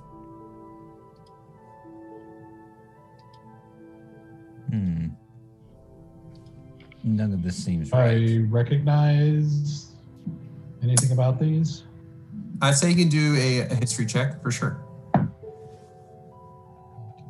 History.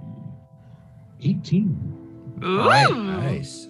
You could tell that this is from your studies with, I guess, I forget what would you all call it. I guess with it's known as gray ooze, a acidic being that basically can kind of like corrode metal, is amorphic, where it can kind of squeeze through tight areas, and also cause and also can eat through, like I said, eat through 2 inches of metal. Okay. And obviously some organic stuff. Mm-hmm. Yeah, it can kill a lot of organic things. It's basically like a giant acidic being. That's some Alex Mack stuff if I've ever heard it. Weird. Relay that to the party. Yep. Wait, so like it's a living thing? Like it's a beast of some type? Yeah. Really nasty stuff. Picture a whole load of snot that hurts you. Does that mean can we kill it? Yes, or consider we just stay here and just let them go on their merry little way to do their slimy things. You said it was acidic. So why don't we just combat it with some bass?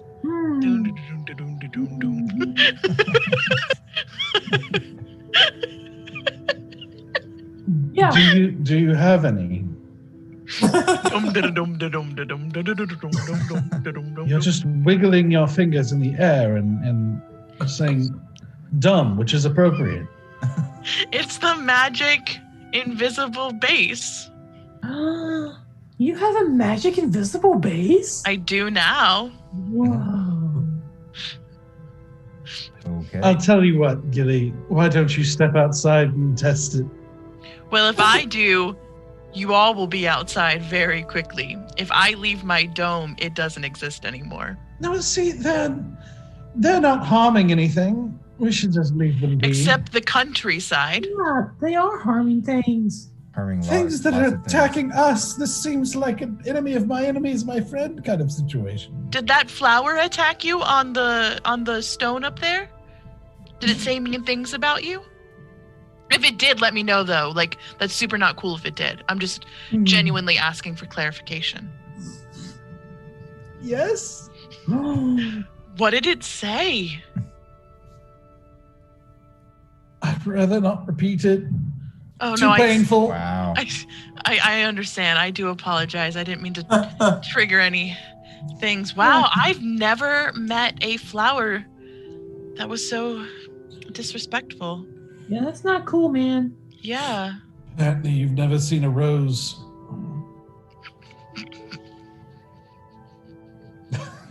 Is that what it said to you? You ever seen a rose?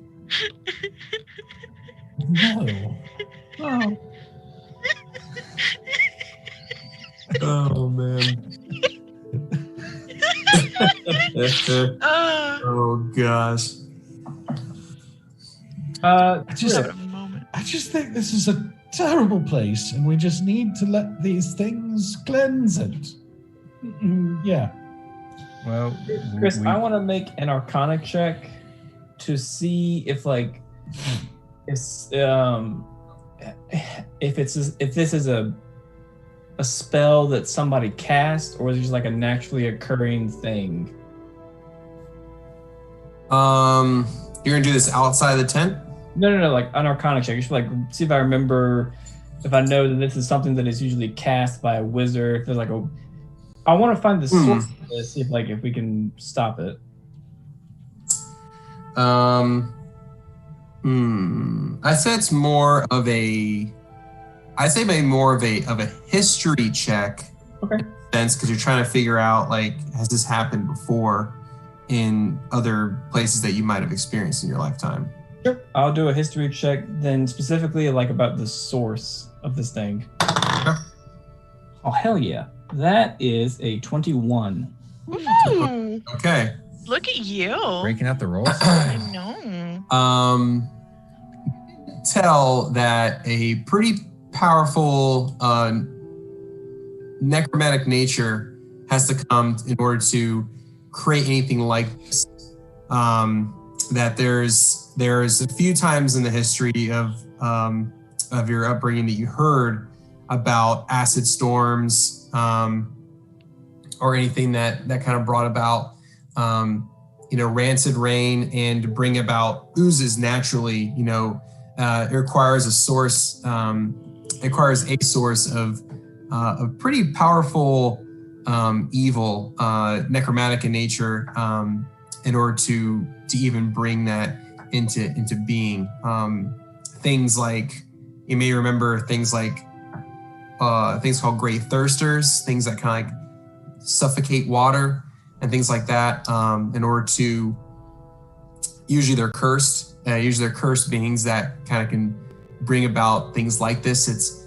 It was almost like really old folklore. It seems like it was thousands of years since this is even a thing that people had seen before.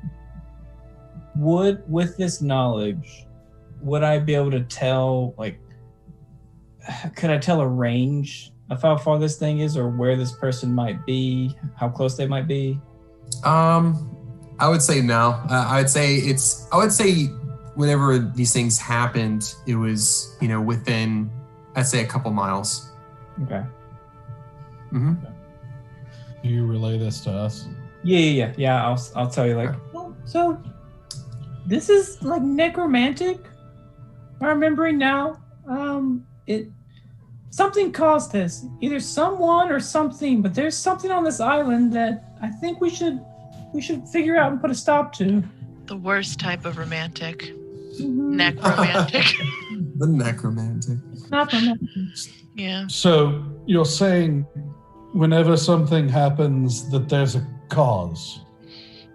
Well, I mean, I wasn't, but yeah.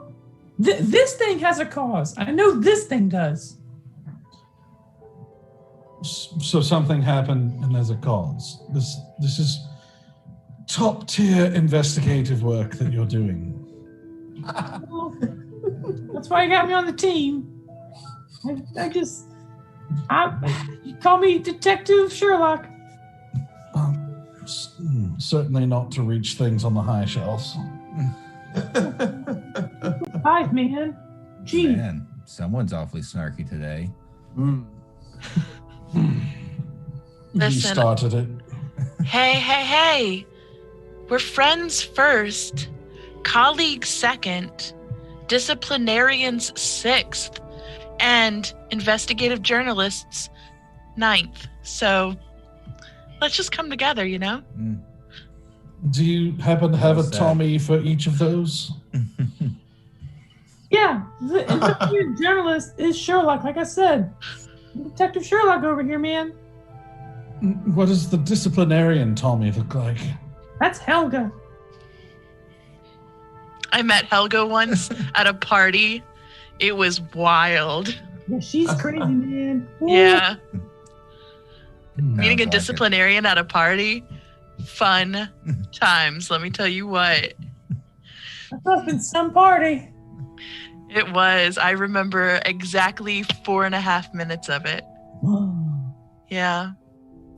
That's 3.5 minutes more than I remember. I know. It was wild. It's good times. Those portraits were hysterical.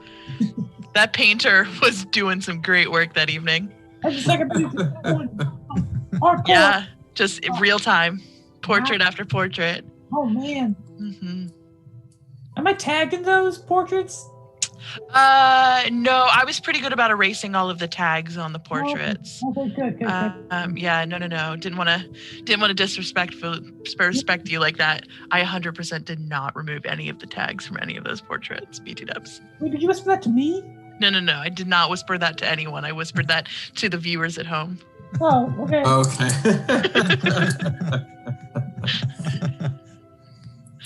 Well, good. So you guys gonna, I guess, obviously sit tight till the storm passes. I'm just gonna play some music, chill out, All right. How long get a does it last? contact high from that pipe. It lasts maybe 5 minutes. Oh, okay.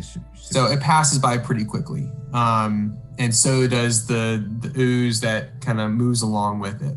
So this is like we're in Florida, just to Basically, yeah. It was just Afternoon shower. yeah. it was All right, another everyone. afternoon in Florida, you know. Yeah.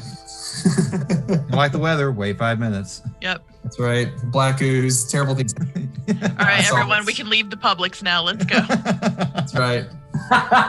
I could say because I'm from Florida. So it's totally I okay. can say it because I lived 2 years in Florida. I will never get that time back. Born and raised. I'm a Florida man. I'm the Florida Are the Florida You're a man. Florida man. That explains so much, Chris. It does. It really does. It's integral to my origin story. Florida man. What a like a headline would that be? If, like Florida man DMs. That's Oh, Later. I'm sure we could have a really good, session of D&D in Florida. I want a Florida man an episode. I want to do a D&D Florida man. That would be So pretty so it epic. could do the one shot. I think that'd be great. That'd be a lot of fun. Yeah.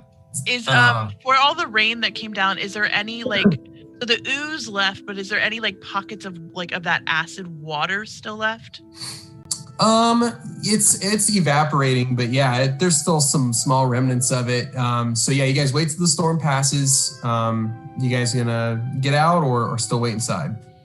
I mean, I was gonna hand off a little flat vial to see if someone could collect some of that acid water, if it's possible to even collect it. Okay. I'll try it. All right. Go ahead. What's the vial made out of? Glass. Glass. Okay. So you give it to Valerian. Okay. Didn't know who you giving it to. Okay. So Valerian takes it, goes outside, and the first thing that hits you, Valerian, is a pretty putrid smell. Imagine kind of like one of those, little fart glasses you throw on the ground and it breaks. Smells like that. So it's putrid in nature.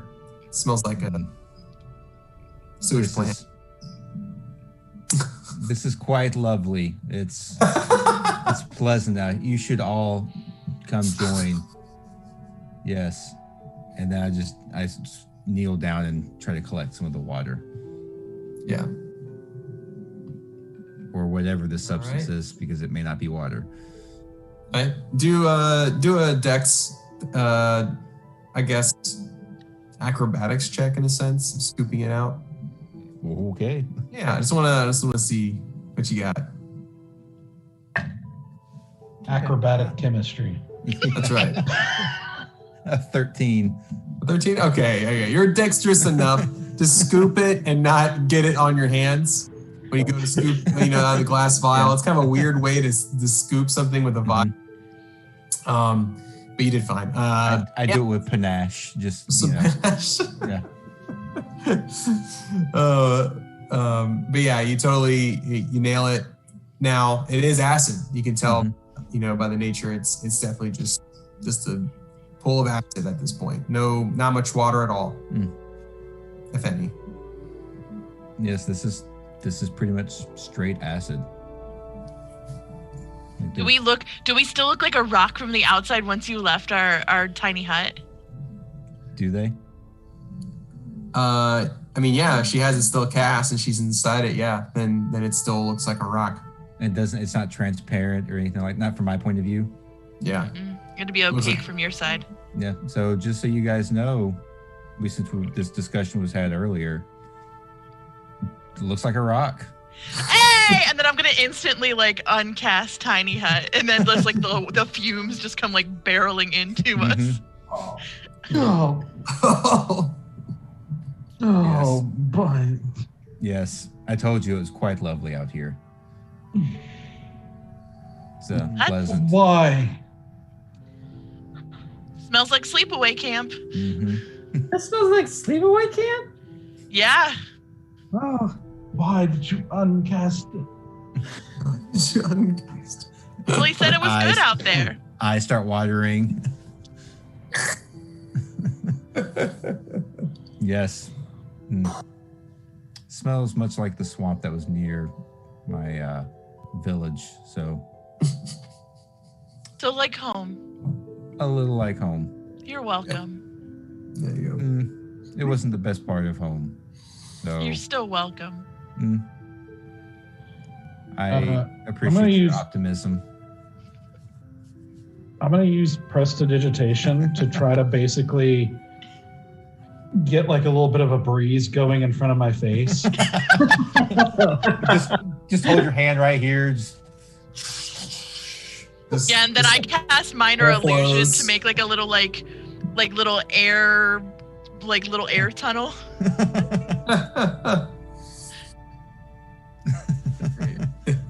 Make it like a White Snake video or something like that. Just full 80s hair metal. I did it just to get like full hair action. To be perfectly honest with you. Man. Yes, great use of the spell or the cantrip. Thank I you. like it. All right. So you guys gonna move on or stay put? I say, yeah. Well, we got places to be, my friends. So let's try. Yeah. Get it? Because we're gonna meet ponies. Right. All right. So you guys get past the ravine, and you actually can see now, not very far off at all. You can actually see the Centaur's camp. You see several massive tents with a big central fire pit in the middle. There's kind of these white markings on the side of the tents as you kind of approach near. And with that, we're going to go ahead and take a little break right now. It is 8:45, so we'll take, was it 10 minutes? 15? Yeah, we'll do about 10 minutes. Yeah, we'll do a little 10-minute break to conclude the last little part of our adventure here. So we can make it to our destination. Woo. Be back in 10, guys. Right, and with that, we'll Thank see you you, guys in 10.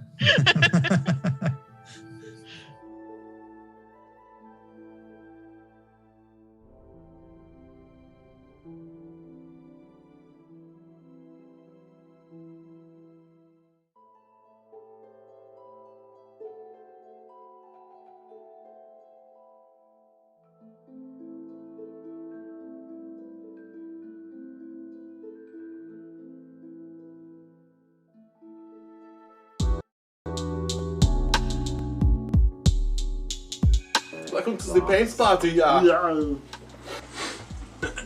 it? We got the paints, we need the paint holders. So you can use the plates. You want to use these mainly just for like mixing colors because it's a little bit easier. Just dab it off of the cardboard. Yeah, it's 10-4. no big deal. Or I have some cups that I brought extra cups for that and for cleaning. And the good stuff, Mineral spirits. which we'll have to get a cup of that to clean off brushes. We'll probably want paper towels for everybody too. If I can use my Jedi mind powers. Alright, can you get the cups? Chicken out of cups. Peanut Barnes. Mr. Walkway, leave me to the building. Fuck you. I'm literally using your sister's art as my reference guide. Oh yeah. Because she killed it. She killed it. Speed. For speed, that's amazing. I don't know.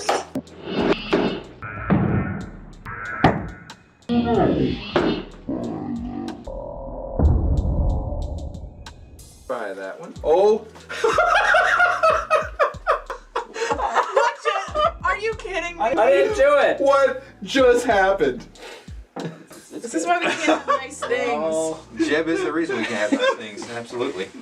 So there's the reason we need the cardboard. that's dude. That's what I was paranoid about. I've been splattered. I came prepared. I was not prepared. I'm gonna keep this over here on the adult side because. I like how on the adult side suddenly. Wait a minute. How did that happen? I think you want to reassess who's an adult here. Because that is probably more dangerous to this table than the paint. What is? The thinner. Oh, yeah. Because the paint you can just wipe right off as long as it doesn't dry. The thinner will Take off take everything. the finish. So the other thing is, guys, don't try to cover it in one coat. Oh, yeah. Just expect you're gonna have to do at least 3. Okay. But really, there's nothing like you can't mess it up. Okay. So Hey, You watch me. Challenge Accepted. That's need already like a- happened, Danny. I need like a crimson red. well, the crimson red.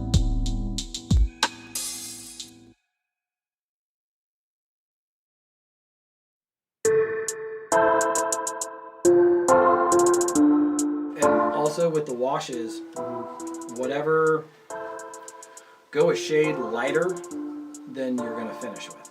If you plan on using the poly shade, go 2 shades lighter because it's gonna darken up the color. I was gonna do blue, crimson, and purple for the cloak. We're all gonna be purple and love it. I'm not. I'm gonna be. I'm Blue. blue. I say I'm not purple. I'm blue all over me. You're blue. It appears that I blew myself.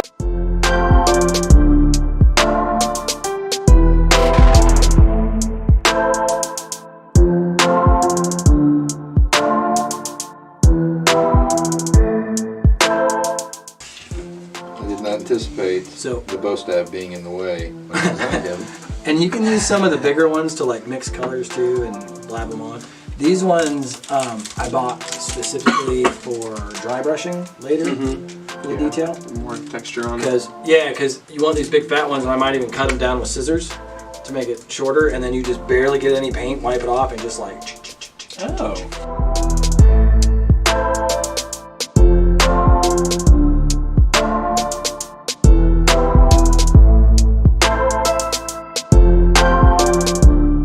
Bro, I used to paint for a living, not like this.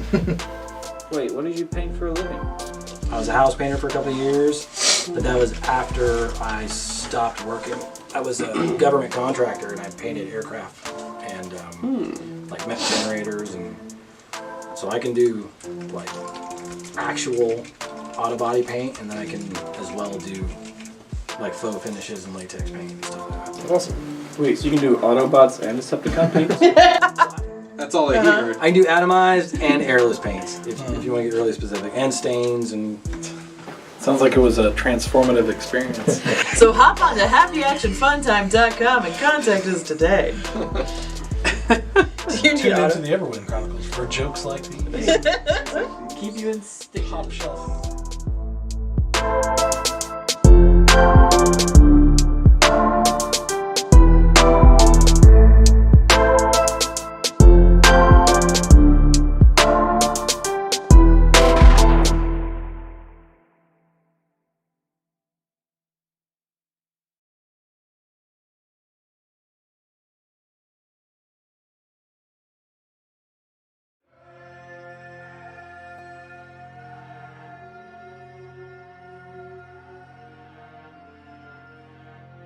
I have learned to be invisible. Invisible to those who have something I need or want. Invisible to the guards. Invisible to my enemies. I have even accomplished something no thief before me has. I have become invisible to myself. For I cannot bear to look at my own reflection. But is this all there is to me? Is my invisibility simply matching the hollowness I feel inside? I have to know who I am. I have to know if redemption is possible. So I will use all my power to seek that which terrifies me the most. To truly be seen.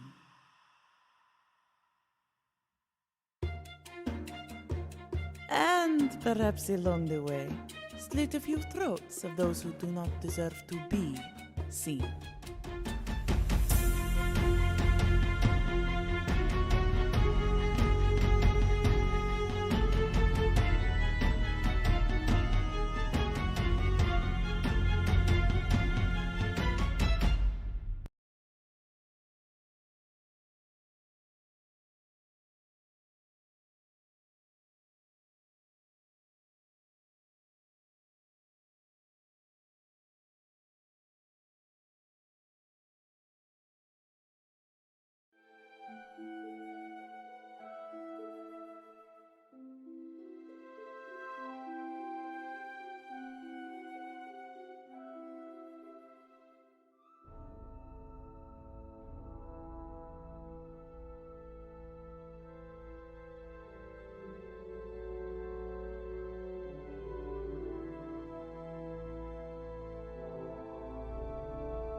All right, we're back. Hope you guys had a good break. And we're gonna go ahead and push on through here. We've got the gang here rolling up. I don't know what the name is. They haven't come with a name yet, but they will. It'll come about, don't worry. It'll come naturally, I'm sure. Absolutely. That's right. You guys approach the Centaur camp. It's got a nice, good fire going in the middle of it. As you approach, the first Centaur, it kind of trots out.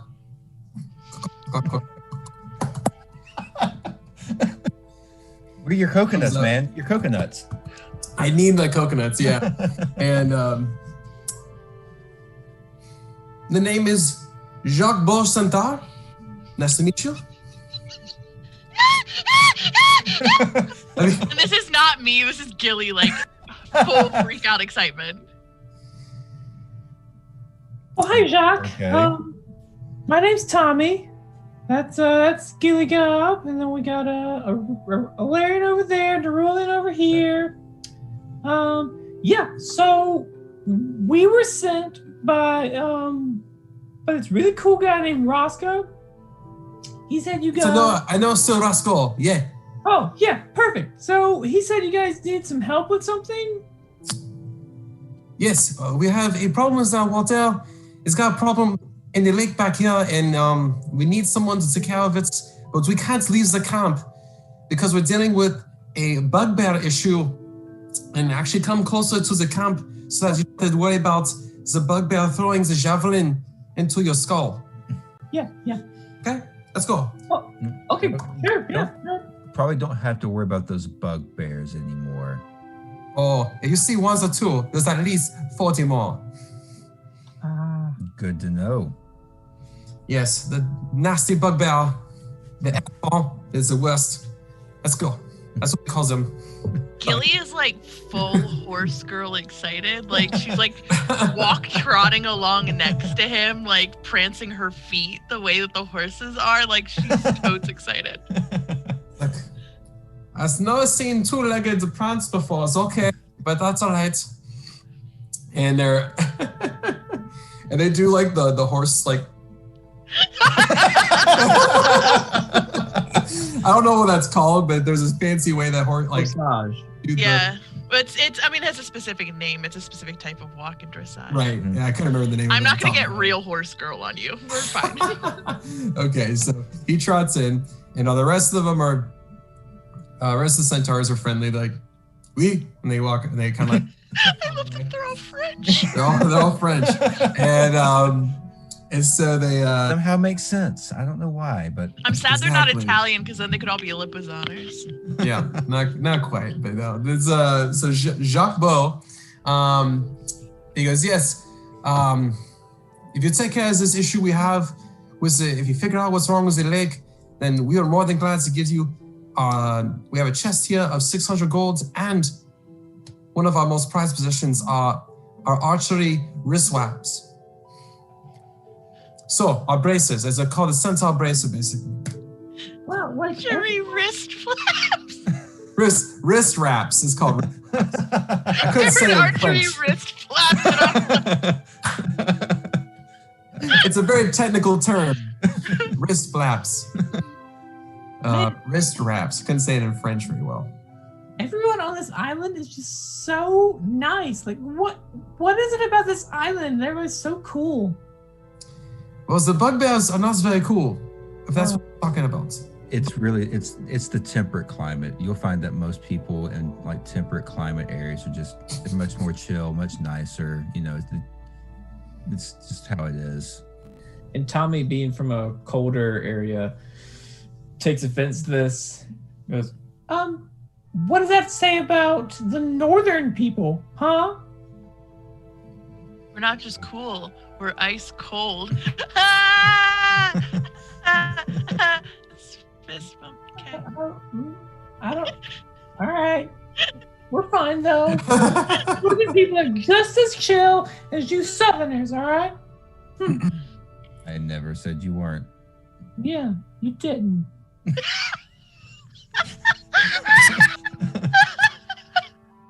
I am so glad we had this conversation. Same here. I genuinely mean this. And like, Gilly is just getting like more and more excited that like Jacques is just talking and existing as a horse. Like she's just like, tell me everything. So he kind of stomps he has this very large spear. It's basically a small tree. It's made out of a small tree. It's about, an inch and a half, 2 inches thick and pretty solid spear. That's almost like 8 feet tall. And so he goes, okay. The lake is about 2 miles this way.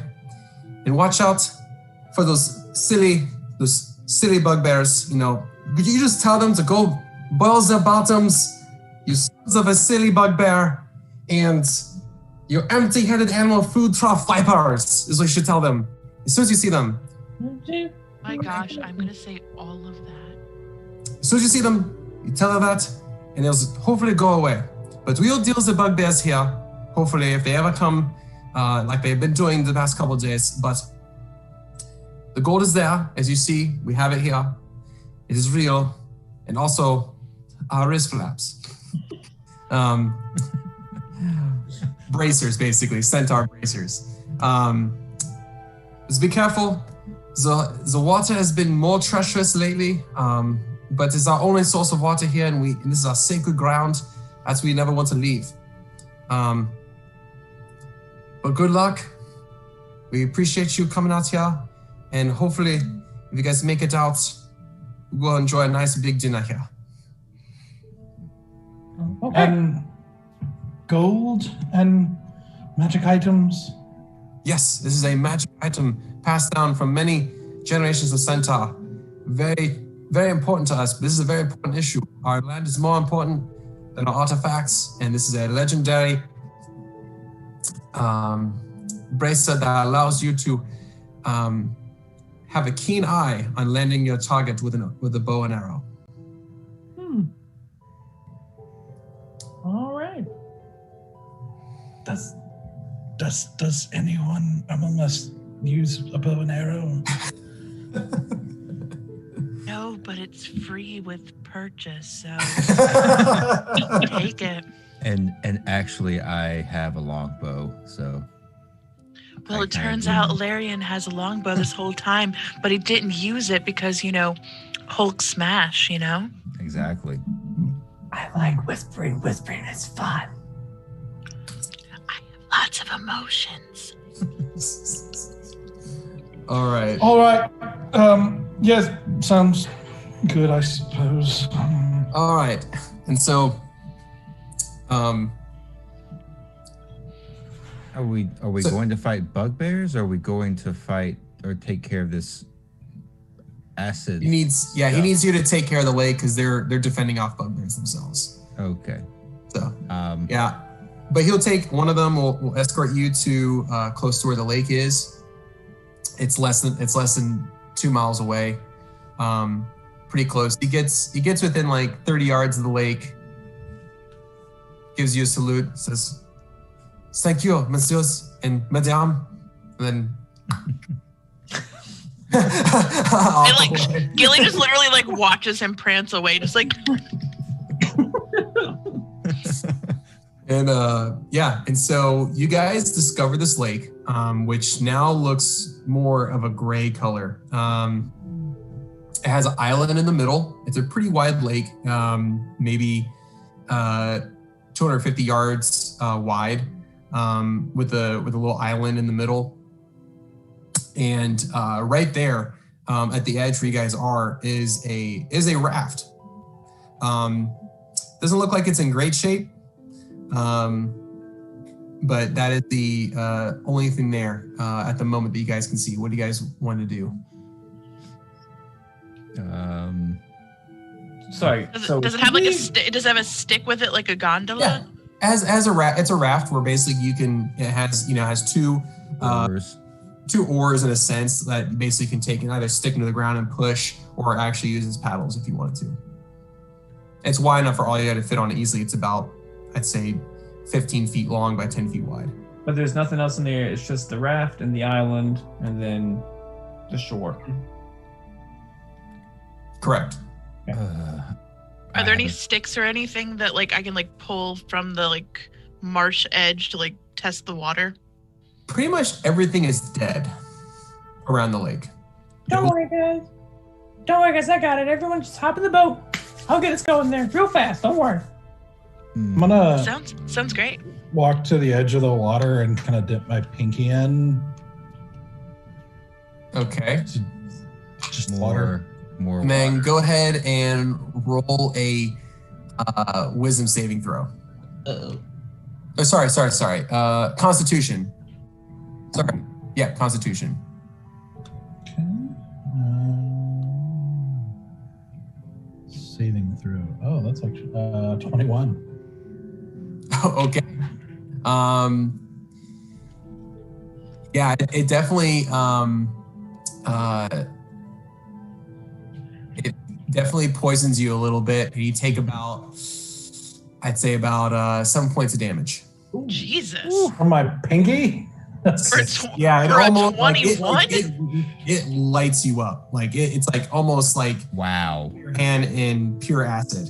So nobody fall in. On a 21. Yeah. Yeah, he took half damage. Yeah. On That's a 21. Yeah, Yes. it's nasty. This is nasty stuff. How about we go back and trade duties with the centaurs? Actually, that doesn't sound like a bad idea. I'd rather face 30 bugbears. Cute French pony boy said we needed to go to the lake. This might be where the cause of the bad storm clouds. What do you think? And I can get to sing Italian gondola songs if we hop in the boat. Italian gondola songs? Guys!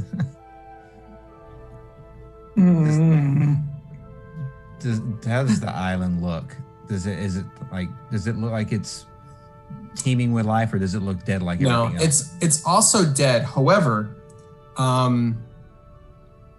one thing that you do notice on the island, since you got a little closer now, you can see that there is a structure that's like kind of slowly rising out of it.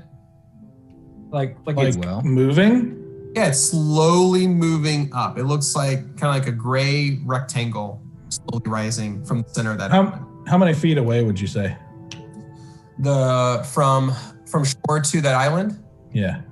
I would say maybe 150 feet. the 200 feet. We might that seems to be the place to go. So excitedly, we get to take another boat trip. Yep, another boat. Here we go. I'm already in, like, ready to, like, me. Like, I'm ready to sing my gondola songs. I begrudgingly get in. I get it. Okay. Get in. And this raft creaks and cracks when you guys get on it, by the way. Awesome. Even better. Is this a square? Yeah, it's a big square. Okay. It's a big square. Or, rectangle, technically. It's 15 by 10 feet. So you got plenty of space on it. Okay. I am going to use shape water. Nice. Which I can, like, see within a 5-foot cube of water, and I'm going to use it to propel us towards the island. We're in a motorboat now. Yep. Speedboat. Yep. I'm just gonna I'm gonna do my best, like, George Washington pose. but your leg is like really hiked up onto the front because you're short. Yep. All right. So Tommy's in the front of the boat. Anyone want to try to paddle or no? You guys just let him do his thing. I get down on all fours, like stabilize, trying to. Yeah, I've got the oars, like, in the center to, like, keep center weight, and I'm just like, oh, del filo trasí. Like, I'm just like full in it. And I am like knees up to my chest, balled up in the back. Just please let me get to the other side of this thing, please. All right. I'll let you guys. All right. So you cast this and displaces the water, right? And yeah, that raft. So in a way, gets up on a plane. Wait, what's happening? And the raft, like, is flat, right? And you tip it up like this. And a pretty good. So yeah, you guys make good speed to this island. And so a little too fast. In fact, you guys have to do a dexterity saving throw. Okay. I say acrobatics. It'd be an acrobatics check as you guys hit land. Wait, do both or just one? Just acrobatics. It's an acrobatics check. 15 for me. I rolled a nat 20. Oh, wow. Okay. Even when you're not a rogue. I know. Unreal. And it's a 23 for my deck. This was a 23 total, but that's wow. I got a 19. Okay. Total 20. Total 20. And Larry, what'd you get? 15. Okay. Really good job, guys. You guys all did really good. Holy smokes. You're like Ninja Turtles off this like front flip off the front side. Yes. Can I just... So that raft disintegrated as you got about 10 feet from the shore, and you guys quick enough to spring off of it and do some ninja style stuff right onto the shoreline and didn't get a drop of water on you. Amazingly. So good job on that. Oh, holy smokes. Goody. We're just trapped here now on an island in the middle of a bunch of deadly acid. This is no problem. Yeah. I didn't know that things are looking up. It's looking real good now. All right. What an exciting new opportunity. All right. Yes. So yeah, as you get on to the island here, you notice that it's a square square tomb that is rising slowly up and out of the ground, and you do notice some like black sludge coming out of the tomb and kind of flowing out a little bit onto the sides and onto the edges, and it looks like that is the source. That's where all of this is coming from. It's being pumped out of this one tomb primarily. I cast Dispel Magic.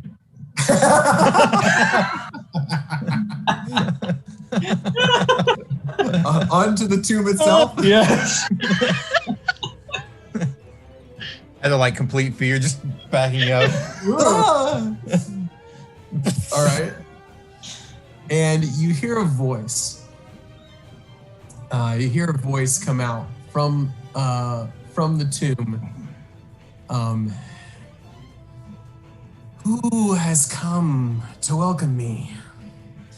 You see kind of a skeletal-ish looking skinny hand that has some wrappings on it. Grip the sides of the tomb and pull, as you see, a pretty tall female mummy.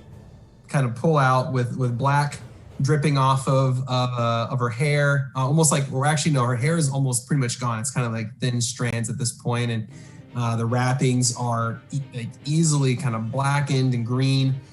And you notice on the tomb, there is a picture of a seal on there. Poor fucking seals. You're not my mummy.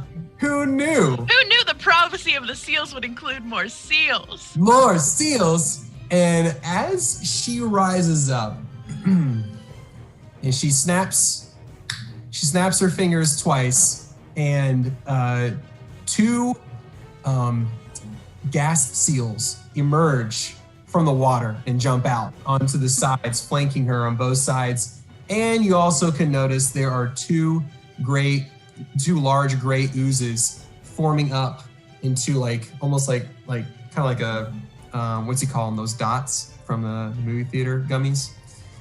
Is that what they're called? They're called dots, I think. Oh, on the paper things? I think that's what they're called. Yeah, they're old school. They're almost like or gumdrops. They think they're called gumdrops. I can't remember. yeah. Not my like gumdrop buttons. Not my gumdrop buttons. So yeah, you got two gray oozes rising up. She sits there. She goes, "My name is Tari, the victim, and I have come in word that you have dealt with Shodor and Eon. This will not be the same. Today, you guys will not be the best of the seal prophecy. It'll come to fruition, and you will die." Wait. Let me catch up for a second. Who and what? I will not dare to repeat myself, whelp. I will extinguish your life today. And you said that you are a victim? See, the first thing about healing is recognizing you had the power the whole time. Don't be the victim to circumstance. Recognize you have the power to change within. You will be the victim. Wait, Tyree, you would harm us, but would you harm a cat? And then I use wild shape and I transform into a snow leopard.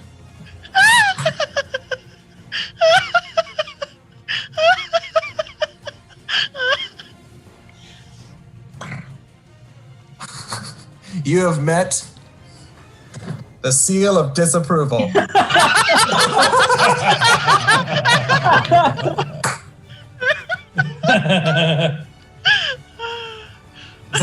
had to do it.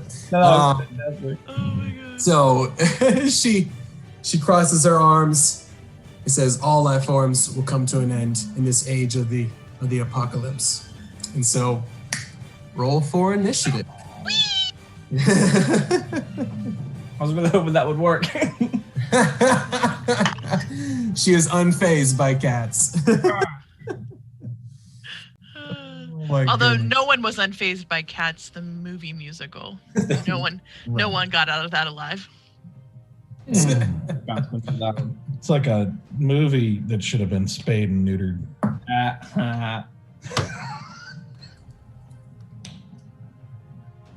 All right. Let me roll my initiative for these guys. All right. All right.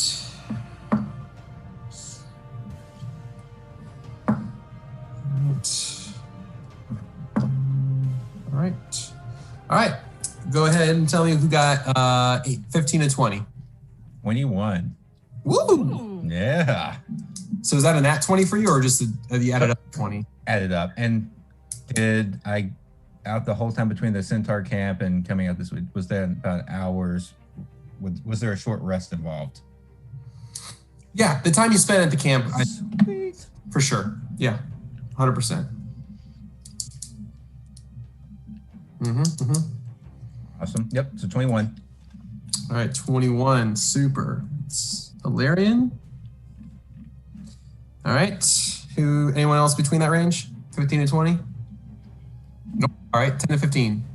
13. All by myself. 13? Yep. All right, 13. All right, so. Just terrible initiative rolls, apparently. I know, I miss alert. Oh, that +8 was so pretty. All right, Gilly. All right, 1 to 10. Oh, I got a 6. 6. Yeah, 6 as well. All right. Doug, I'll go first if you don't mind. That's perfect. Yep. Okay.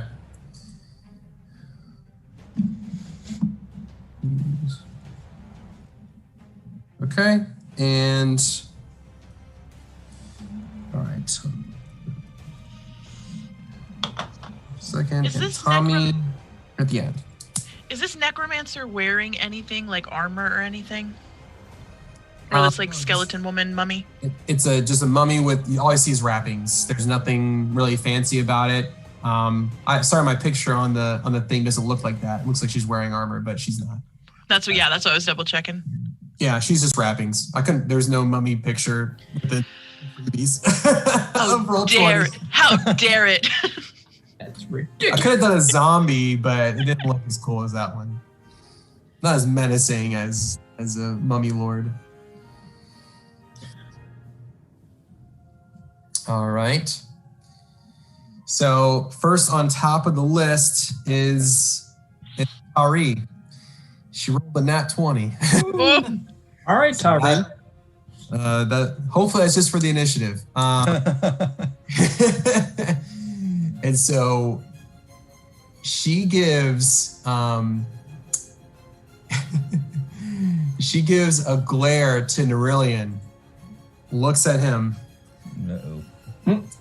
A thing called a dreadful glare. You must make a wisdom saving throw. Okay.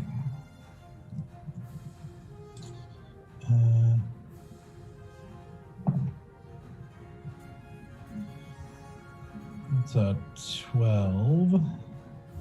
Okay.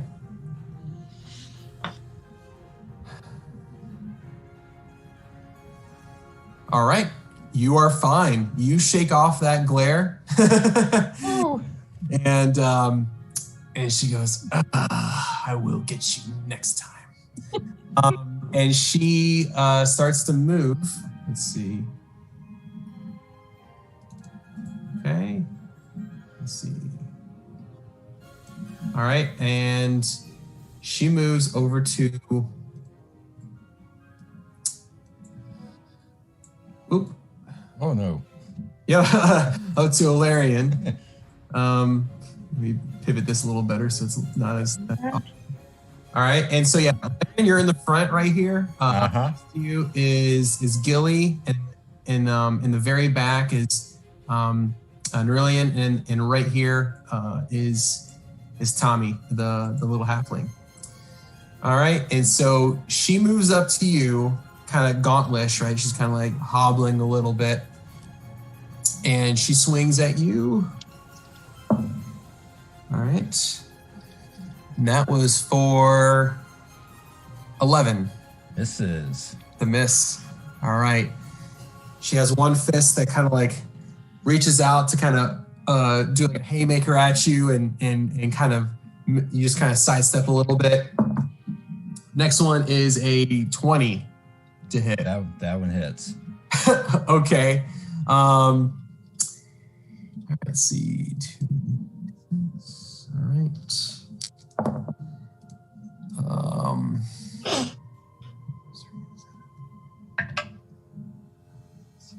All right. You took 7 bludgeoning damage. And you take 12 necrotic damage. Holy crap. Okay. Yeah. That hurt a lot. Yeah. And you have to roll for a Constitution save. That's probably not going to do it. That is an 8. Uh-oh. Okay.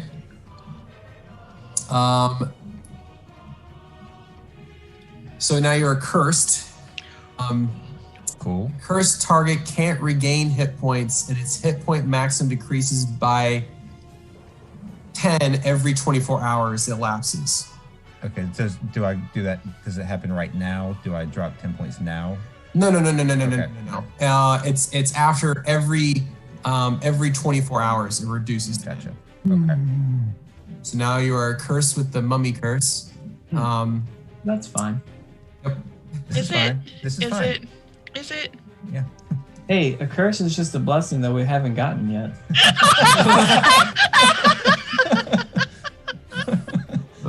I don't know if that makes sense or not. It does. It makes total sense. Gilly understood everything. All right. So that is the mummy's turn. It is now Valen's turn. Valen. Valen's not here tonight. Valen springs out. It does a fury of blows. Oh, hey. No, I didn't even knew about it. Sorry. Laren. So you said part of being cursed is I can't regain hit points? Correct. Regain hit points. Oh my gosh, I can't even do my second wind. Well, this sucks. Yeah. I don't even know. That changes a lot of what I was going to do. Okay. I'm going to attack her with my short sword. Not the best, but I want to keep that shield up. So that is, that's wrong one. That is not going to hit because that's an 8.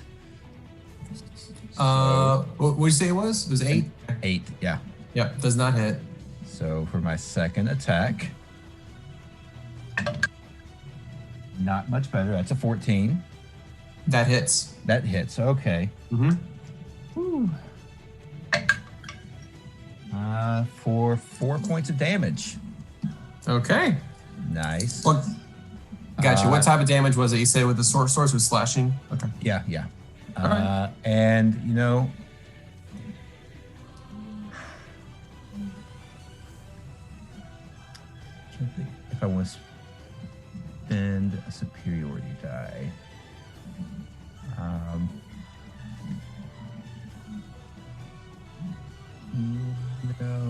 No, I don't want to do that.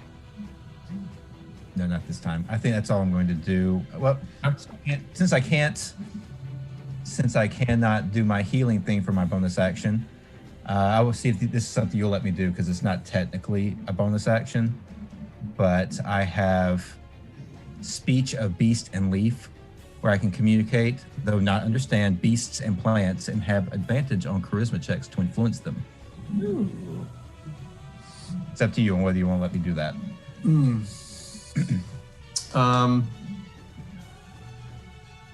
Let's see here.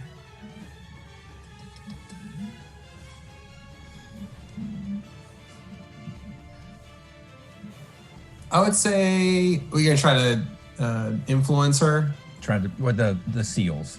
The seals. Yeah. Okay. Yeah. Sure. Yeah. Go ahead. I thought you were talking about the mummy. No. Beast and leaf. So I can only talk to beasts and plants. Gotcha. Okay.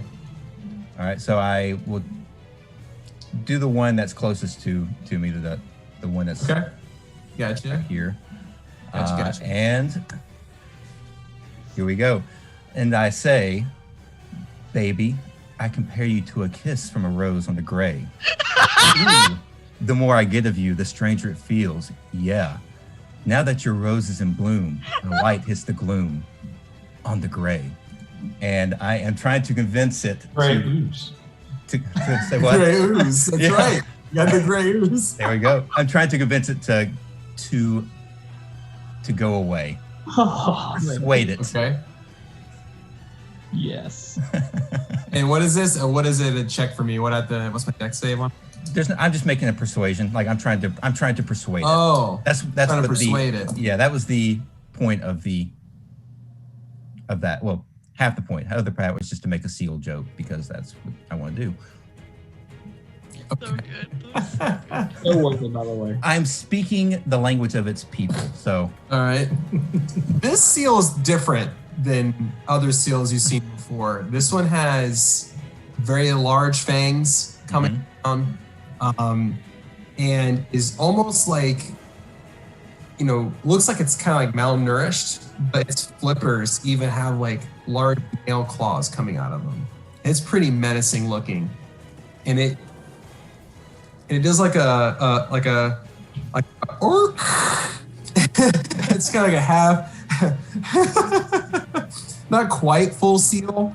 You never want to go full seal. You never go full seal. And it definitely reacts in a really negative way. It shakes its head for a hot second and like glares at you even more intently. Oh, no charisma roll on that one. Dang. Yeah, unfortunately.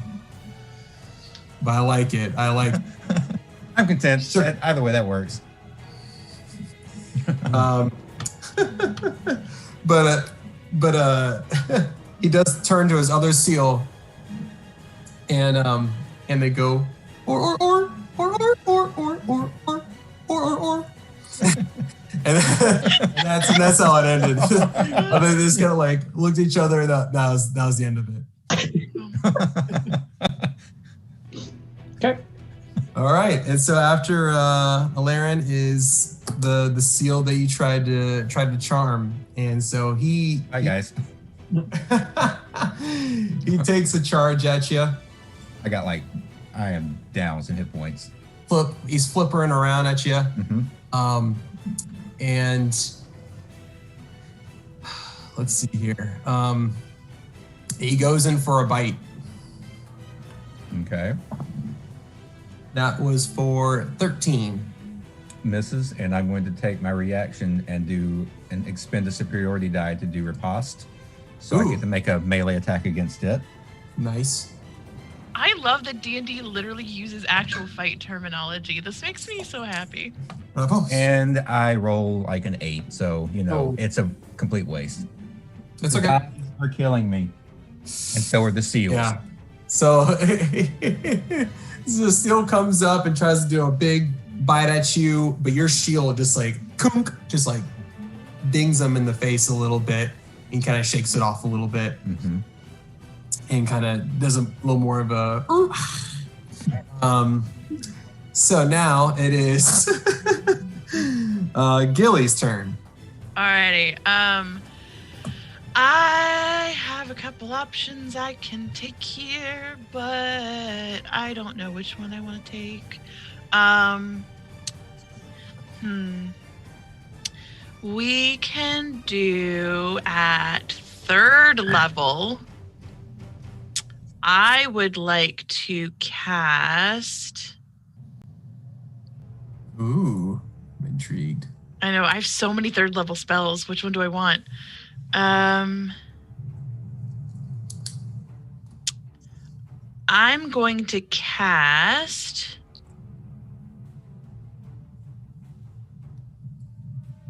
Dissonant Whispers at 3rd level, which requires a wisdom save of 14. Okay. What does it do? What are you trying to do with Dissonant Whispers? So with Dissonant Whispers, a discordant melody that only one creature of my choice can hear, and I'm pointing at scary zombie woman. Tari. Yeah. And she has to make a wisdom saving throw of 14.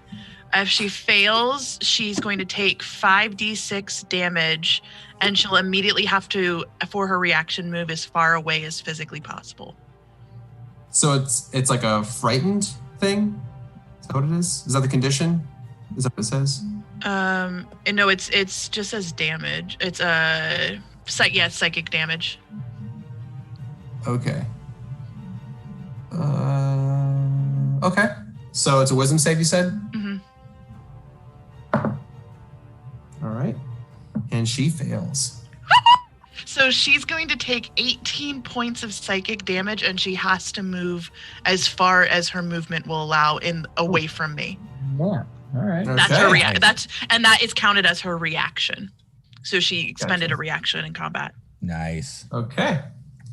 So she goes all the way over here to the edge of the let's see, let me double check that to make sure I can do that movement from you. So that was from her. Yep, about right there, yeah. Coolly. And then for my bonus action, I am going to inspire. Who's up next in the thing? I think Nerulian, you're up next. Mm-hmm. Nerulian, I'm going to inspire you with some combat dice. With some bardic inspiration, but it's specifically combat inspiration. So you can also use your roll. You can add the number rolled to a weapon damage roll, or when an attack roll is made against you, you can use your reaction to roll the die and add the number rolled to the AC against the attack. You can use it for attacks too, right? Mm-hmm. Correct. You can still use it like regular inspiration dice, but you can also use it as weapon dice as well. So a D8. Let me pull that up. It's 1d8. But you can use it for either regular bardic rolls, or you can add it to your damage that you roll as combat. Since I got special combat skills for my bard class. Does that expire, by the way? Because I never used mine from last time. For 10 minutes. It lasts for 10 minutes. Oh, okay, that's gone. Yeah, gotcha. Yeah. My inspiration does not last indefinitely, though I understand I am super inspiring. And so much like Gilly, it's a little bit flighty. Hey! Well, I was going to sing you a beautiful song, but now I'm just going to be like, Nerulian, do a good job. Bye. Nice. And then where am I right now? I forget which character I am in this getup. You are this one right here, the one that looks like an orc or half orc. I don't know how I ping it. Sorry. Press and hold. This you one. have to have the mouse. Hit the little mouse icon on. Can I move over here? Yes, you may. Gracias. Okay. Super. That's your turn. You said 18 psychic damage, right? Mm-hmm. Okay. Good. Awesome. And next up is seal number 2. Seal number 2 is angry. 25. Just double check the movement on it before I do anything. Yep. And this one is going to come at you, Gilly. Okay. Now that you've heard its master. And does its faithful cry. And takes a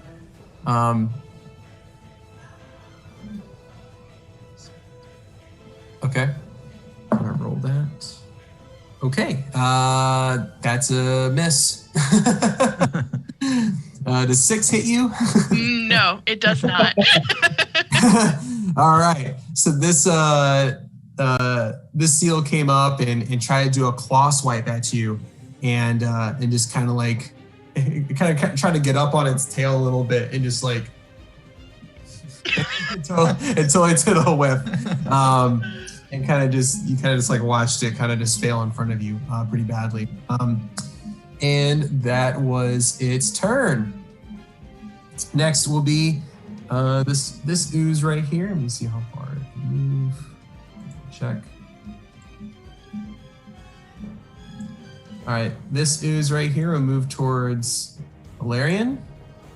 And this ooze will make its move about to right there. Let's see. Not good. Pretty slow. All right. All right, and that will be its turn. Yep. And that will be its turn there. And next up will be Nerillion. All right.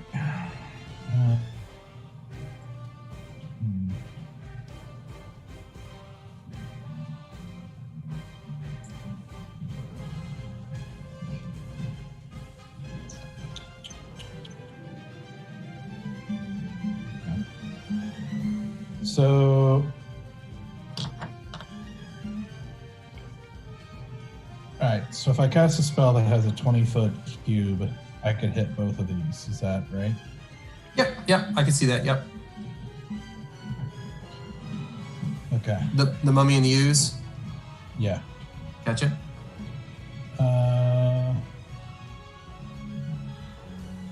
Don't think there's a way to get both of them.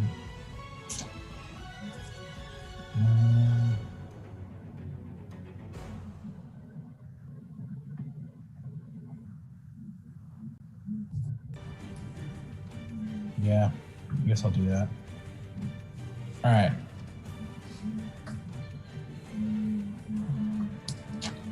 So I say, listen, I still think there's a way we could probably talk about this erupting Earth.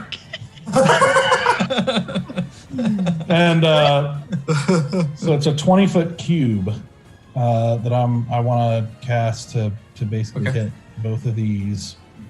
Let me let's see here.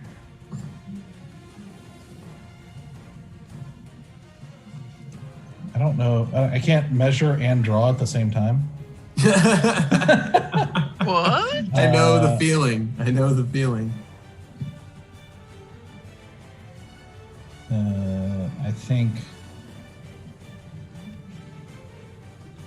I think that looks about right. Is that to you? Mm-hmm. Yeah. Okay. You hit both of them. Okay.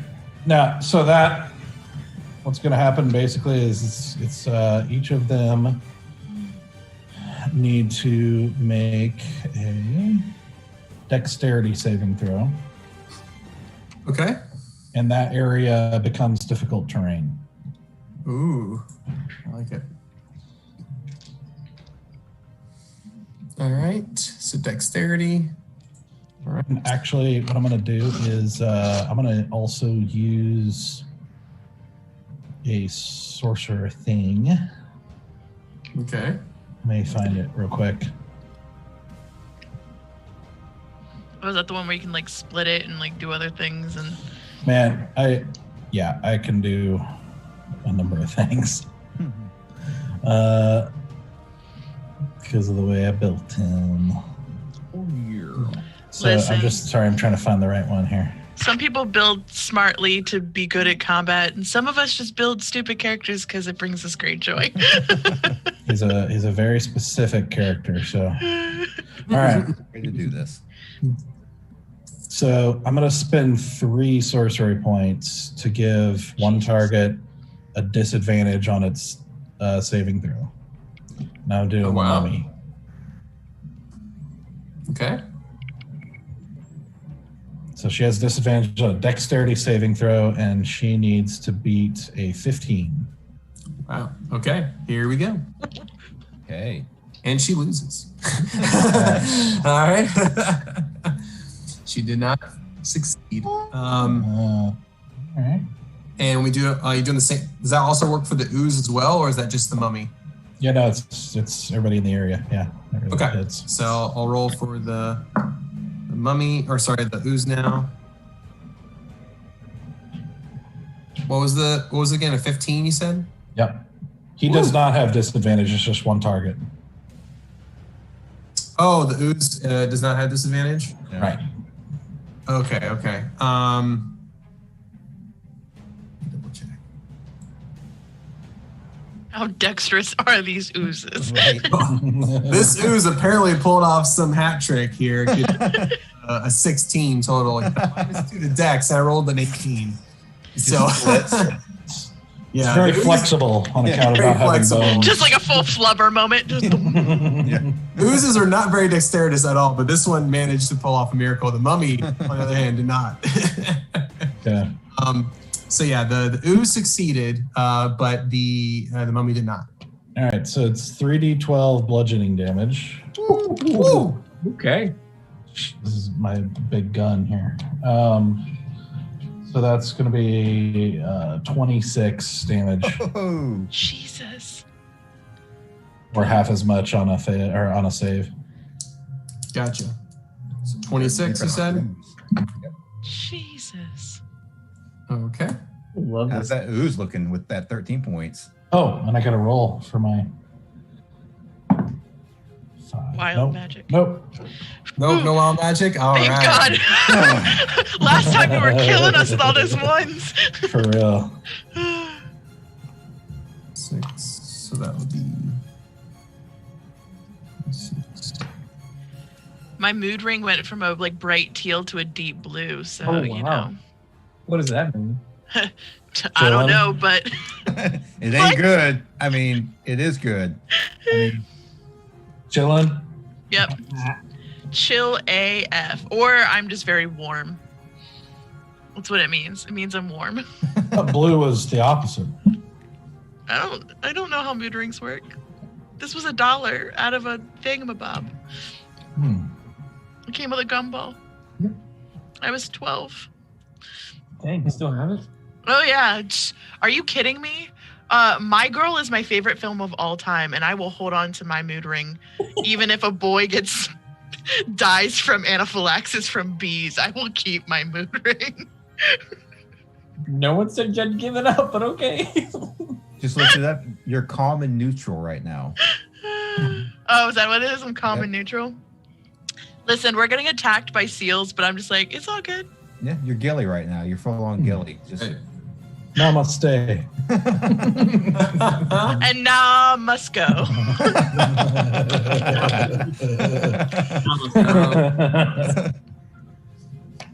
Very nice.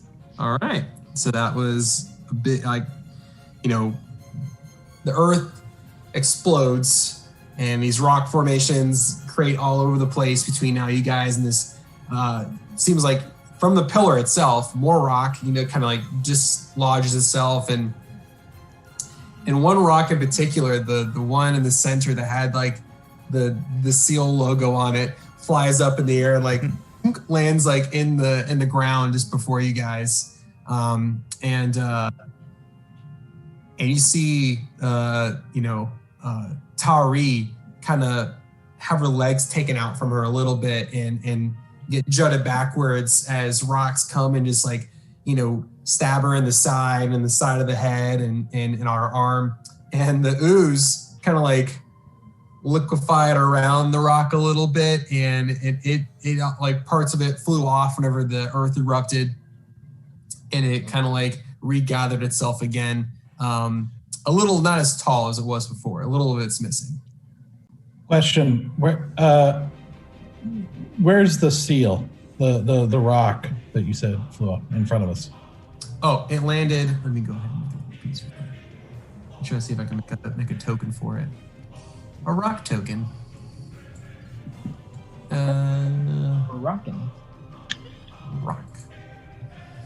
Let's see. I'll make it this. Make it look like. I'll make it look like a beholder. How about that? Sure. There it is. You summoned the beholder. You've angered the beholder. Poke it in the eye. Poke it in the eye. Baby beholder. Oh, it's adorable. Mm-hmm.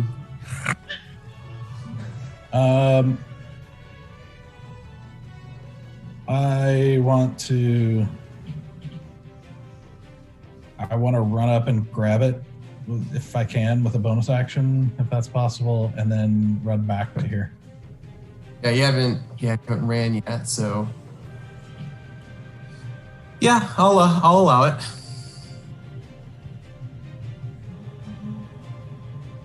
All right. So you picked it up. I got this. No idea what it means. Looks important. I think it would make a great necklace on you. Just like a Talk full, about that later. like a full Flava Flav moment. Noruleon!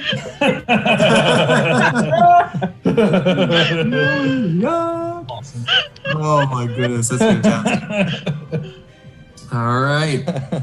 Is that complete your turn? Yeah.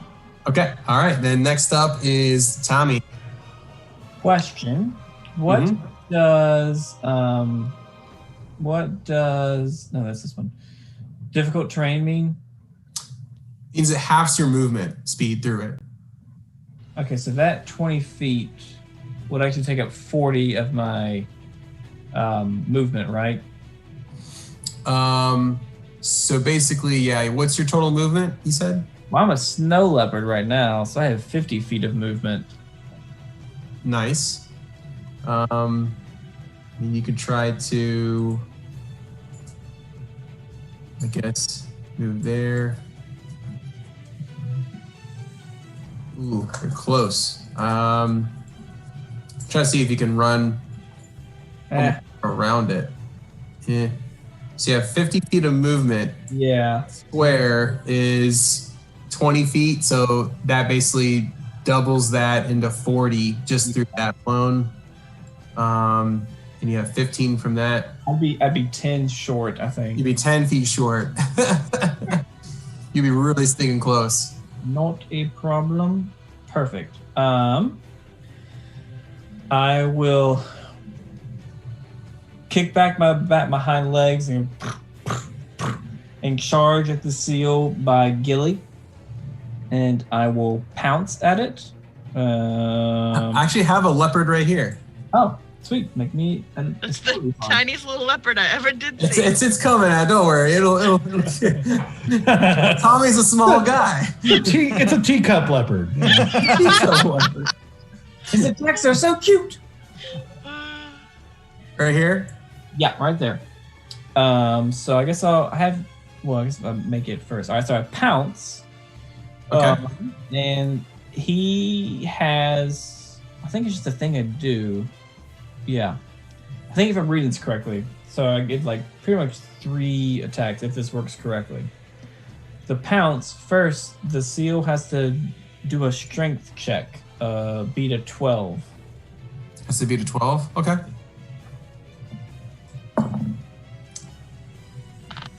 And nat 1, so you have full control of that seal. In fact, on its back for you to rub its belly. All right. So if I think I'm reading this correctly, now I get a bonus attack and a regular attack. So I have knocked him down. I'm going to take a swipe with my claw. That is... there we go. That's a 21. Damage? No, that's to hit. Oh, yeah. That hits. So it'd be a D4. D4. Ha! D4. So he takes 8 slashing damage. Okay. And so since the pounce, he failed the pounce, I now get a bite for a bonus. So I'm going to swipe him. Right. I'm going to go down there and see if I can bite his jugular and finish the job. This dice, man. That is a 23 to hit. That hits. And damage is not a great damage, but that's okay. That is a 5 on the damage. Okay. So, yeah, obviously, you go Panther form, charging into it, and the seal looks bewildered and you knock it over. He does like the Sid, from Ice Age, like, and just gets rolled over as you bite and claw into it and tear a good chunk out of its chest area. It's bleeding pretty bad. Okay. I'm just gonna, like, with blood dripping out of my fur, just growl at it, just like stay there right on top of it. Gotcha. Okay. All right, back to the beginning of the order again. The mummy Tari is pretty angry and not happy that she's in this stuff here. And so she's going to let's see. She's gonna move exactly. She's gonna move right to here. And she's gonna do her glare again. This time fixated on Gilly. Ooh. Okay. Glare looks, does a glare, eyes are gleaming. Roll a wisdom saving throw. Cool. 17. All right. The glare. You are immune to her glare. And I just go like, back at her. I really love staring contests. They're my third favorite type of contest. This doesn't even make any sense. But yeah, so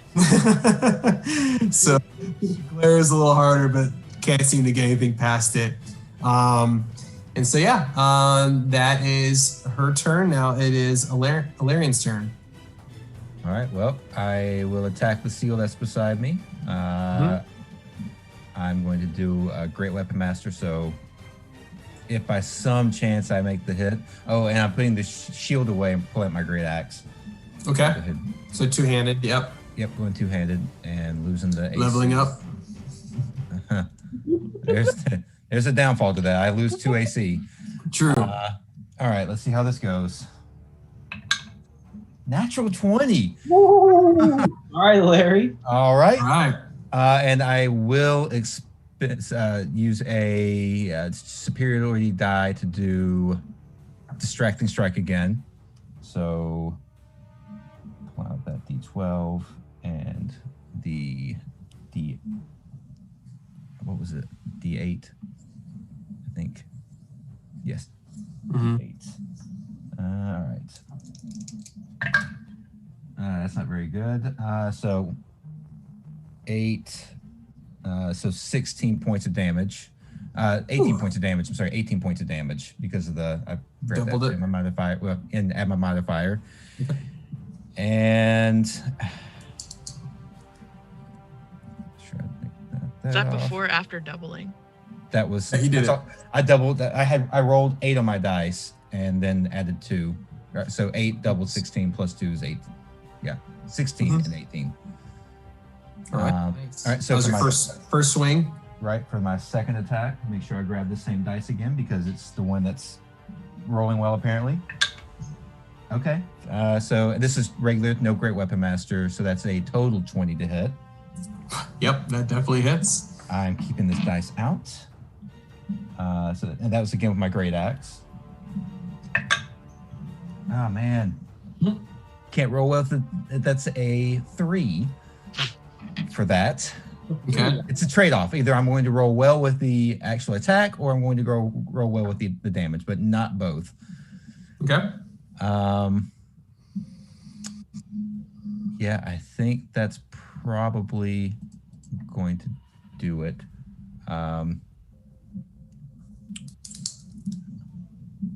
I will, actually for my bonus action, I'm going to use Hidden Step. So I'm going to turn invisible until the start of my next turn, or if I make attack, deal damage or force a saving throw, and So I'm invisible right now. And I will move probably here, just a few feet away. Okay. Did you see where I clicked? You can turn invisible, right? Right. And move? Okay. Yeah. The turn invisible is my bonus action. Then this is my movement. Gotcha. Okay. So I think they still get to take an opportunity attacks, but I think it's probably at disadvantage. I think so. Yeah, I think that makes sense. That they can't see me. Yeah. They don't have true sight. So it's not like they can see through your cloak anyway. But yeah, they'll at least be like frantic swipes in the air. All right, that was a 10. Misses. All right. So it frantically swiped in the air with its claws and couldn't find anything. Does the ooze also? What just happened? Got beat in the face with an axe, and is like, "What just happened?" Does the ooze get attack on me? It's not in range, so you're good. Oh, okay. I thought it was in range. Cool. So yeah, I am right here. Okay. Thank you. That's there it. You go. And I'll face you around properly. All right. All right. So that first seal, I'll go ahead and obviously put.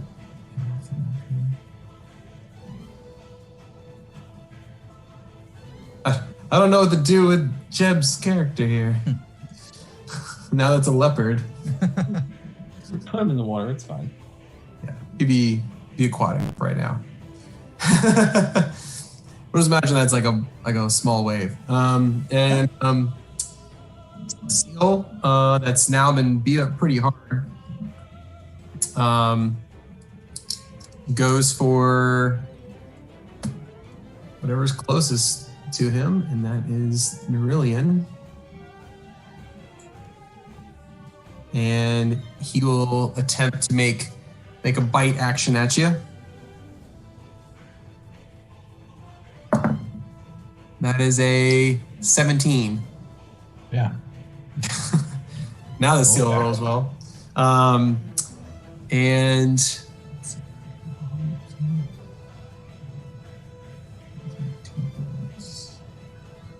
all right.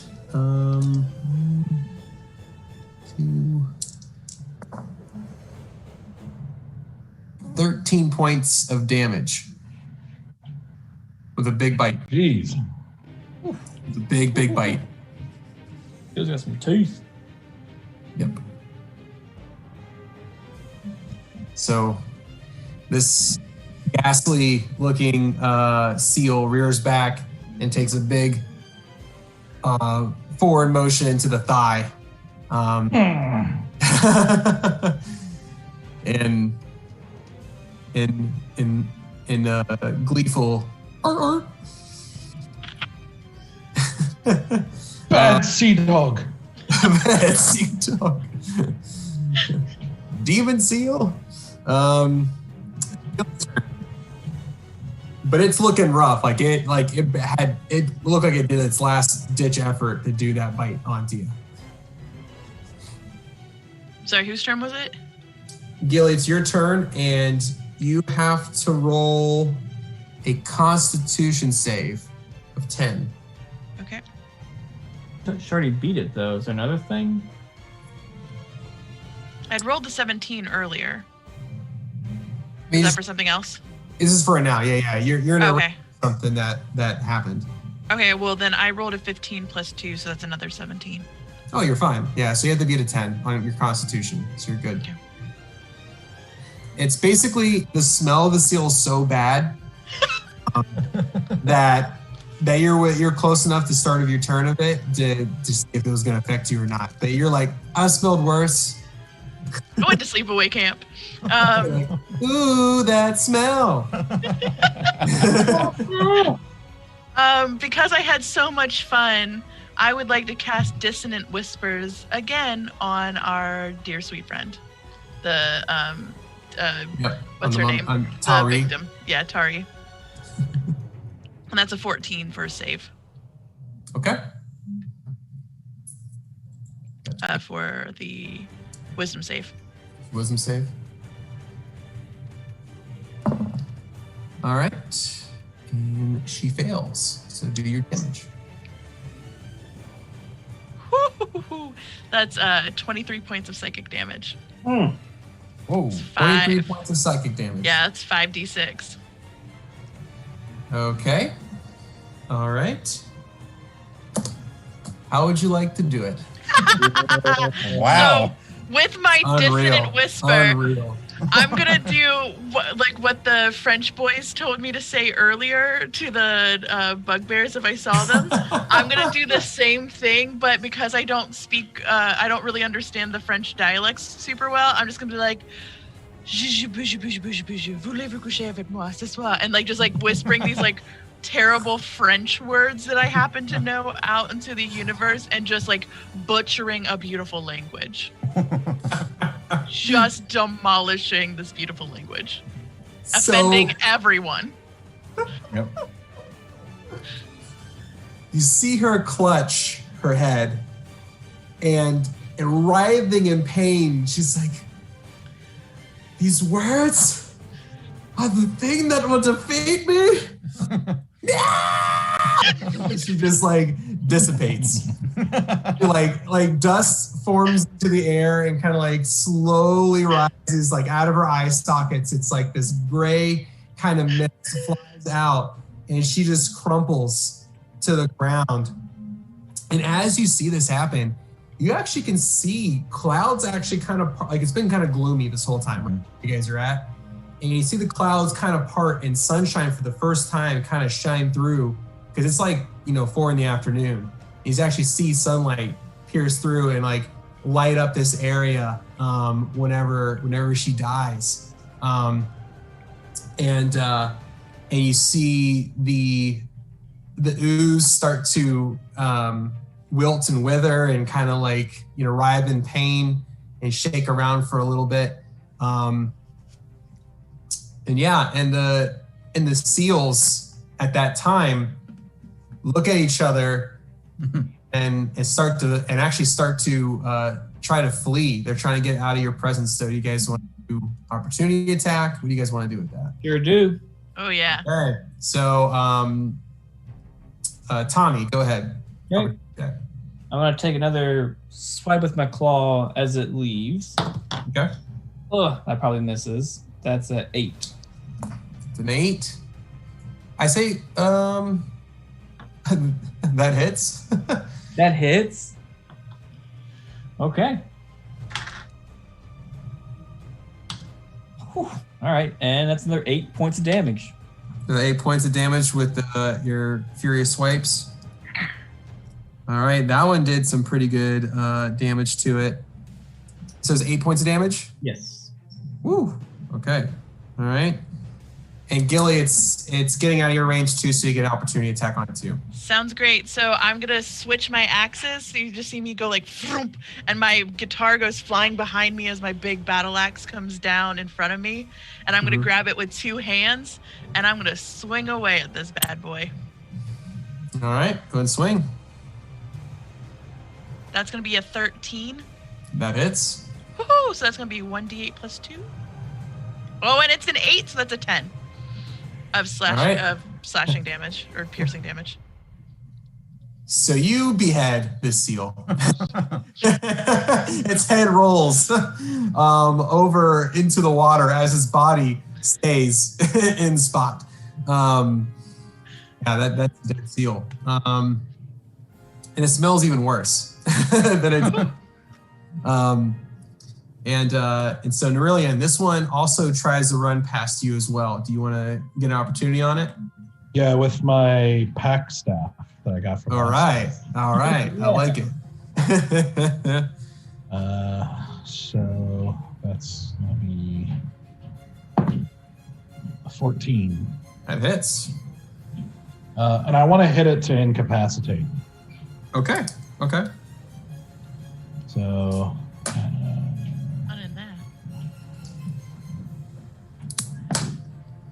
So 8 damage. How do you want to do it? As it goes by, I just kind of go like whack it on the head to knock it out.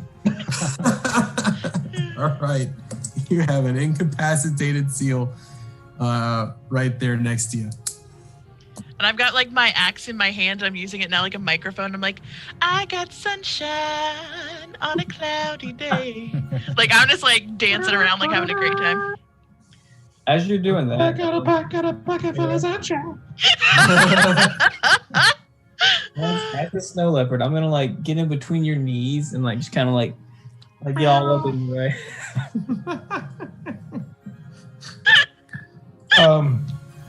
So, gosh.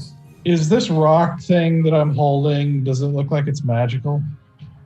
Not really. It was just a stone that had the steel face on it. Sorry. Like a stone. But it actually does burn as the sunlight, like kind of like withers away as the sunlight breaches onto it. Oh, okay. Oh, well, that was all very something. Uh-huh. So, yeah, go ahead. Tommy, you can talk to animals. If we wake this thing up, maybe we can find out what's this all about?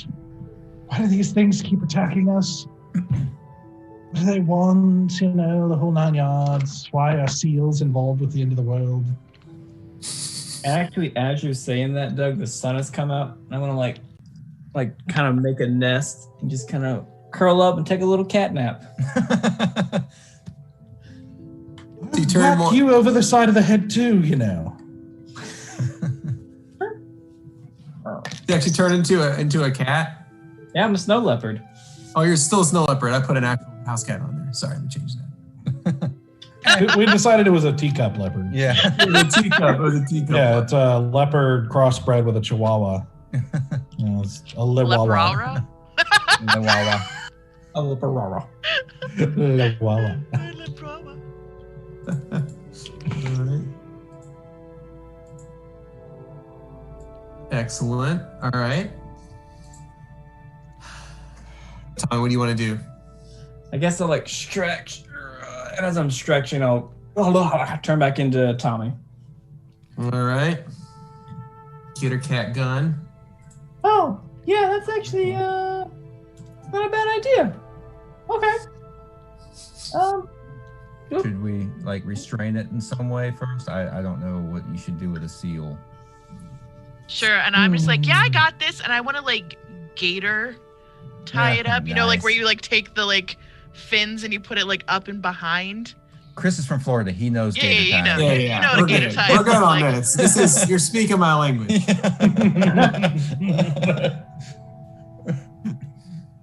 All right, so you've hog-tied and gator-tied this seal with its flippers and its claws, subdued behind its back. I kind of like slap its face, be like, excuse me, hello. And I'm like sitting on it, like my body weight is like sitting on this thing, so it can't try to like get away. Like I am Crocodile Hunter sitting on this gator. Crikey, it's a beauty.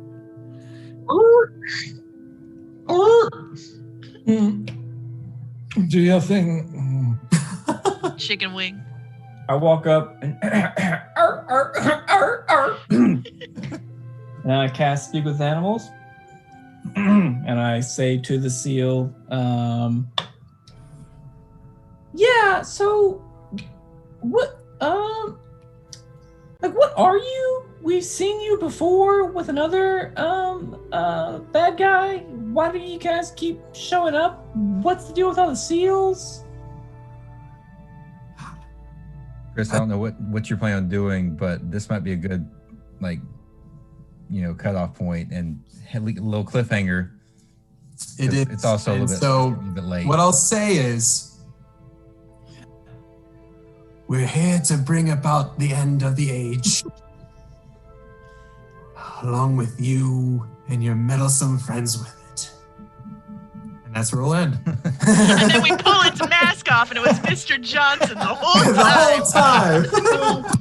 You meddling kids. We'd have gotten away with it too if it weren't for you meddling kids. Exactly. We'll have to have a part 3. Yep, it has to be a part 3 of it. Yeah.